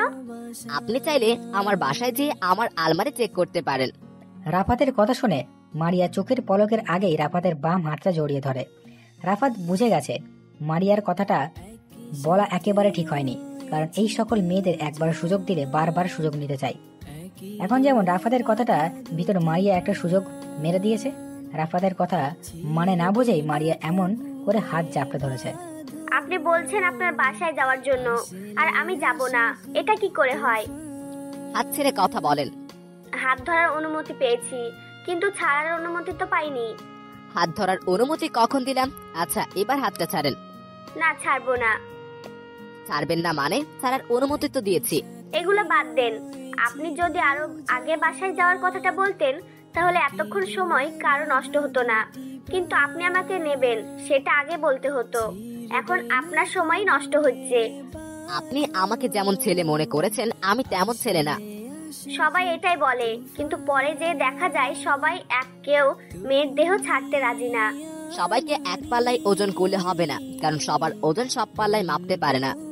আপনাকে আমার অনেক বেশি ভালো লেগেছে। আপনি মনে হয় টাকার চিন্তা করছেন, তাই তো? এক রাতের জন্য কত নেন আপনি? কেউ দেয় 2000, কেউ 5000, ঠিক নেই। আপনি আমাকে 1000 দিলেও চলবে। রাফাত মারিয়ার কাছ থেকে নিজেকে ছাড়িয়ে নিয়ে প্যান্টের পকেটে হাত দেয়। ভিতর থেকে মানিব্যাগটা বের করে যতগুলো টাকা আছে সবগুলো টাকা বের করে মারিয়ার হাতে দেয়। মারিয়া বোকার মতো করে তাকিয়ে আছে রাফাতের দিকে। মারিয়ার এমন চাহনি দেখে রাফাত মুচকে এসে বলে, চিন্তা নেই তোমার, আমি তোমার সময়ের মূল্য দিয়ে দিয়েছি, পরিমাণের চেয়ে আরো বেশি আছে, রেখে দাও, পারলে এবার আমার পিছু ছাড়ো। কিন্তু এখানে তো প্রায় অনেক টাকা। কোনো কিছু না করে আমি এত টাকা নিতে পারবো না। এই মেয়ে কি পারবেটা কি? তুমি যেতে বললে যাচ্ছ না, আবার টাকা দিলে টাকা নিচ্ছ না, কি হয়েছে? আপনি তো জানেন আমি কেমন মেয়ে, কি চাই আমার। যারা প্রতিনিয়ত সিগারেট খায় তারা দিনে একটা হলেও সিগারেট খায়, আর সিগারেট না পেলে তাদের কেমন লাগে বুঝতেই পারছেন। ঠিক তেমনই আমি প্রতিদিন পুরুষের সাথে শুই। আজকে যদি কাউকে না পাই তাহলে কি অবস্থা হবে আপনি তা বুঝতে পারছেন। টাকা তো পেয়ে গেলে, এবার খোঁজ করে দেখতে পারো কোন পুরুষ আছে কিনা। আমার দ্বারা এসব হবে না। আপনার টাকা আপনার কাছেই রেখে দেন। আমি দেহ বিক্রি করে খেতে পারি, কিন্তু ভিক্ষুক নই। টাকাগুলো রাফাতের দিকে এগিয়ে দেয়। রাফাত এবার প্রচুর পরিমাণে রেগে গেছে। মেয়েরা যে এত পরিমাণ বিরক্তকর, এটা আজ রাফাত পদে পদে বুঝতে পারছে। আবার সব মেয়েরা এমন না, কিছু মেয়ে আছে কম কথা বলে, আবার কিছু মেয়ে আছে প্রয়োজনের চেয়ে বেশি কথা বলে। বেশি কথা বলা মেয়ে রাফাতের একটুও পছন্দ না। রাফাত কোমরের কভার পয়েন্ট থেকে তার পিস্তলটা বের করে হাতে নিয়ে নাড়াচাড়া করতে থাকে। রাফাতের সাথে পিস্তল দেখে মারিয়া বোকা বনে যায়। সে মনে মনে ভাবতে থাকে ছেলেটা তাহলে পুলিশ, কিন্তু তাকে দেখতে তো পুলিশের মতো লাগছে না। তাই সে রাফাতকে জিজ্ঞেস করে, আপনার হাতে পিস্তল কেন? আপনি কি পুলিশের লোক? আমাকে দেখে কি মনে হয়? দেখে তো পুলিশ মনে হয় না, তবে গুন্ডা গুন্ডা একটা ভাব আছে। তুমি কি পুলিশকে কাছ থেকে দেখেছো নাকি? দেখবো না কেন, অবশ্যই দেখেছি। কাছ থেকে পুলিশ অফিসার দেখেছো কিভাবে? আমার কাস্টমারের মধ্যে অনেকেই পুলিশ অফিসার, সবার সাথেই তো থাকতে হয়। হঠাৎ রাফাতের মোবাইলটা বেজে ওঠে। রাফাত কোটের প্যান্ট থেকে মোবাইলটা বের করে মেহরাব সাহেব ফোন দিয়েছে, কিন্তু এত রাতে হঠাৎ বুঝতে পারছে না রাফাত কেন। একটা কারণ তো নিশ্চয়ই আছে। রাফাত কলটা রিসিভ করে না, মোবাইলটা হাতে রেখে দেয়। সে এখন রিসিভ করবে না, কারণ মারিয়ার সামনে দাঁড়িয়ে আছে, তাকে বুঝিয়ে বিদায় করতে হবে। তাই রাফাত বলে ওঠে, তুমি এবার যাও, টাকাগুলো রেখে দাও, আমার টাকার প্রয়োজন নেই। কে ফোন করেছিল? দরকারি ফোন, এটা তোমাকে বলা যাবে না। তুমি এবার যেতে পারো, ভুল করেও পিছনে পিছনে আসবে না। রাফাত পিস্তলটা পকেটে রাখে, সামনের দিকে এগিয়ে যায়। মেহরাব সাহেব আবারও কল দিয়েছেন। রাফাত পিছনে ফিরে তাকিয়ে কলটা রিসিভ করে, মোবাইল কানে লাগায়। ওই পাশ থেকে একটা কণ্ঠ বেজে ওঠে, সোহেল, এখন কি অবস্থা? মেহরাব সাহেবের কথাই আজকে কেমন যেন একটা রহস্যের আভাস পাওয়া যাচ্ছে। রাফাত ভাবছে মেহরাব সাহেব কিভাবে সোহেলের কথা জানতে পেরেছে। ওনার তো জানার কথা না, রাফাত আর তার দলের ছাড়া কেউ জানার কথা না। তাহলে কি সাজ্জাদদের লোক? কিন্তু সাজ্জাদদের লোক মেহরাব সাহেবকে চিনবে কেমন করে? কিছুই বুঝতে পারছে না রাফাত। চুপ করে আছে যে মেহরাব সাহেবের কথার কোনো উত্তর দিচ্ছে না। ওই পাশ থেকে মেহরাব সাহেব রাফাতের কোনো কথা শুনতে না পেয়ে বেশ বিরক্ত বোধ করছে। ছেলেটা খুবই রহস্যময় মেহরাবের কাছে। কি হলো রাফাত, কোনো কিছু বলছো না যে? কি বলবো? যা জিজ্ঞেস করছি সেটার উত্তর দাও আমাকে। সোহেল এখন মোটামুটি সুস্থ, তবে এখনো জ্ঞান ফিরেনি। আশা করি সকালের মধ্যে জ্ঞান ফিরে যাবে। কিন্তু তোমাদের উপর আক্রমণ হলো কিভাবে? আমি সেটা জানি না। এই শহরে আমাকে কেউ চিনে না, কিন্তু সোহেলকে সবাই চিনে। তাকে মারার জন্য আসছিল, পাশে আমি ছিলাম, তাই আমার উপরও আক্রমণ হয়েছে। তোমার কিছু হয়নি তো? আমার কিছু হয়নি। আপনাকে একটা কথা জিজ্ঞেস করার ছিল। আমাকে? আচ্ছা বলো দেখি, তোমার কি জানার ইচ্ছে আমার কাছে? আমাদের উপর যে আক্রমণ হয়েছে এটা আপনি জানলেন কি করে? চুপ হয়ে যায় মেহরাব সাহেব। এখন তিনি কি জবাব দিবে সেটাই বুঝতে পারছে না। তিনি জানতেন রাফাত এই প্রশ্নটা করবেই করবে, কেননা রাফাত খুব আগ্রহময় একটা ছেলে, অনেক কিছু জানার আছে তার। সে যে এত বড় একটা রাফিয়ান তাও তার রহস্যের শেষ নেই। মেহরাব সাহেব খুবই চতুর বুদ্ধি সম্পন্ন একজন ব্যক্তি। কোনো কাজ করার আগে 10 বার ভেবেচিন্তে কাজ করে, হুটহাট কোনো সিদ্ধান্ত নেন না তিনি। রাফাতের প্রশ্নের জবাব ওনার কাছে আছে, তাও আবার অনেকগুলো। এখন কোনটা উত্তর দিবে সেটাই বুঝতে পারছেন না। রাফাত ওই পাশ থেকে মেহরাব সাহেবের নিঃশ্বাস ছাড়ার আওয়াজ ছাড়া অন্য কোনো শব্দ শুনতে পাচ্ছেন না। রাফাতের হঠাৎ করা প্রশ্নে আচমকাই মেহরাব সাহেব চুপ হয়ে যাওয়ার পেছনে কোনো কারণ আছে নাকি তিনি এই প্রশ্নটাই জানে না। দুজনের নিঃশ্বাস ছাড়ার শব্দ চলছে, দুজনের ভিতর চলছে দুই রকম চিন্তা ভাবনা। একজন ভাবছে কি উত্তর দিবে, অন্যজন ভাবছে তার করা প্রশ্নের উত্তরটা কি জানা নেই। মাসুদ আমাকে জানিয়েছে। মাসুদ? কিন্তু সে তো আপনাকে জানানোর কথা না। আমার কোনো মিশন বা আক্রমণ বলতে গেলে আমার সম্পর্কে কাউকেই বলা নিষিদ্ধ। সেটা জেনেও মাসুদ এমনটা করবে, আমার তো এটা মনেই হয় না। আমি কি তোমাদের কাছে মানুষ না? আমাকে মাসুদ বলতেই পারে। কাছের মানুষ হতে পারেন, কিন্তু আপন না। আমার কাছে আমার বন্ধুই আপন, অন্য কেউ না। আমি তোমাদের দুজনকে আপন ভাবলো, আমাকে তোমরা কেউ আপন ভাবো না। যাকে সাবধানে থাকবে বলা তো যায় না, কখন আবার কি হয়ে যায়। আপনার চিন্তা করতে হবে না, কেউ কিছু করতে পারবে না আমাকে। আর যদি শহরে কেউ তোমার আসল পরিচয় জানতো তাহলে কি হতো বলো তো? সব শেষ হয়ে যেত। আমি ছাড়া কেউ যদি আমার আসল পরিচয় শহরে প্রকাশ করে তাহলে তার জন্য এই শহরটা জাহান্নামে পরিণত হয়ে যাবে। মেহরাব সাহেব জানে রাফাত যা বলে তাই করে, এতে কোনো মিস হয় না। তিনি জানেন রাফাত অতটা ভয়ঙ্কর একটা ছেলে। অনেকের কাছ থেকে রাফাতকে পর্যবেক্ষণ করেছে মেহরাব সাহেব। রাফাত, তুমি এখন কোথায় আছো? আছি কোনো এক কুয়াশা ঢাকা পরিবেশে, নিজেকে শীতের মাঝে বিলিয়ে দিচ্ছি। আপনি চাইলে আসতে পারেন, পরিবেশটা খুবই মনোমুগ্ধকর। যদি আসেন তাহলে কিছু প্যাকেট সিগারেট নিয়ে আসবেন। আমি এখন আসতে পারবো না, বাসা থেকে আমাকে এখন বের হতে দিবে না। তবে শেষ একটা কথা, আমার চোখে দেখো, তুমি একমাত্র সেই ছেলে যার পরিচয়ে অনেক রহস্য লুকিয়ে আছে। জানি আমি। কলটা কেটে দেয় রাফাত। আর ভালো লাগছে না তার। সিগারেটের অভাব। রাফাত তার জীবনে অনেক ঝড় দেখেছে, আর সেই ঝড়কে নিয়ন্ত্রণ করতে শিখে গেছে। রাফাত চোখ জোড়া বন্ধ করলে একটা চেহারা ভেসে ওঠে, সেটা হলো তার মায়ের। কিন্তু চাইলেই সে মায়ের কাছে যেতে পারবে না, অনেক বাধা বিপত্তি রয়েছে। নিজের মায়ের প্রতি ঘৃণা আছে, এমন সন্তান পৃথিবীতে আছে, হয়তো বা আছে, রাফাতের তা জানা নেই। কিন্তু রাফাত তার মাকে ঘৃণা করে, একটু নয় অনেক বেশি। কেন ঘৃণা করে সেটা রাফাত নিজেই জানে, অন্য কারো কাছে প্রকাশ করে না সেটা। রাত 12:30। মেহরাব সাহেব নিজের কেবিনে অবস্থান করছে। ওনার কেবিনটা খুব সুন্দর করে সাজানো, কেননা তিনি এত বড় একজন বিজনেসম্যান। তার কেবিন তো দেশে কেবিন হলে হয় না। মেহরাব সাহেব কাঁচের জানালার পর্দাটা সরিয়ে শহরটা দেখতে থাকে। আগের মতো এত গাড়ি চলাচল করছে না। শহরের অবস্থা বুঝে মানুষজন পা ফেলছে। কখন কি হয়ে যায় তা কেউ বলতে পারবে না। মেহরাব সাহেবের বাসা থেকে অনেকগুলো কল এসেছে। তিনি এত রাত পর্যন্ত কোথায়, বাসায় ফিরছেন না কেন? মেহরাব সাহেবের এক কথা, তিনি গুরুত্বপূর্ণ মিটিংয়ে শহরের বাইরে এসেছে। বাসায় ফিরতে অনেক রাত হবে। সত্যি মিথ্যা এটা কেউ বাছাই করবে না, তাই যা বলছে এটাই শেষ কথা। কিন্তু নতুন করে কোনো কথার আবির্ভাব ঘটে এমন তিনি পছন্দ করে না। রাফাতকে তো কেউ মারতে পারলো না, মাঝখানে বেচারা শৈল আহত হয়ে গেল। এমন কথা শুনে পেছন ফিরে তাকায় মেহরাব। কালো কালারের একটা দামি জ্যাকেট, মাথায় টুপি, ঠোঁটের কোণে লম্বা একটা মোটা একটা সিগারেট লাগানো। চেয়ারে পায়ের উপর পা তুলে আরাম করে বসে আছে আর সিগারেট টানছে নতুন আগন্তুক। মেহরাব সাহেব মুচকি হেসে নিজের বড় চেয়ারে যেয়ে বসে। সামনে বসে থাকা আগন্তুককে তিনি খুব ভালো করে চেনেন। আগন্তুকের কথার জবাবে মেহরাব সাহেব বলেন, রাফাতকে মারা তো অতটা সহজ না। আমি খুব ভালো করে চিনি তাকে, সেটা খুব ভয়ঙ্কর। ভয়ঙ্কর না ছাই। আমার কথাটা হেসে উড়িয়ে দিলে চলবে না, কারণ আমি যা বলি কখনো ভুল হয় না। আপনার আজকে এর কথাটা ভুল হয়ে যাবে, কেননা রাফাতকে আমি কোনো প্ল্যান ছাড়াই মেরে দিতে পারবো। সবার সাথে যখন খেলা শেষ হয়ে যাবে তখন আমি আমার খেলা শুরু করব। আমার থেকে ভালো রাফাতকে চিনে এমন কেউ নেই, কারণ রাফাতের পেছনে আমি অনেক বছর পর্যন্ত পড়ে আছি। এখন পর্যন্ত আমি যতটুকু তাকে বুঝতে বা চিনতে পেরেছি, এর এক অংশ তুমি জানো না তার সম্পর্কে। একজনের ব্যাপারে জেনে শুনে তাকে মারা সাফ শুটারের কাজ, কিন্তু আমি কিলার। কারো বায়োডাটা লাগে না, আমার মুখ দেখলেই কাজ শেষ। রাফাতকে এখন মারবো না, তাকে তো মারবো আরো অনেক পরে, অনেক কষ্ট দিয়ে। কুকুর দেখলেও ভয় পেয়ে যাবে এমন ভাবে মারবো। আপনার বেমানি করাটা কি ঠিক হবে? সমস্যা নেই, কারণ যে সবার সাথে বেইমানি করে তাকে যদি আমি বেইমানি করে মেরে দিই তাহলে কিছুই হবে না। আগন্তুকটা বসা থেকে উঠে দাঁড়ায়, একটু এগিয়ে গিয়ে মেহরাব সাহেবের আলমারিতে হাত দেয়, কিন্তু সেটা তালাবদ্ধ। মেহরাব দেখতে থাকে আগন্তুকটা কি করছে। অনেক চেষ্টার পর যখন আলমারিটা খুলতে পারেনি, তখন মেহরাব বসা অবস্থায় বলে ওঠে, চাবি ছাড়া তালা কখনো নিজের চোখে খুলতে দেখেছো? এটা শুধু মুভিতেই সম্ভব হয়। চাবিটা তাহলে দেন, আমি আলমারি থেকে একটা প্রয়োজনীয় জিনিস বের করব।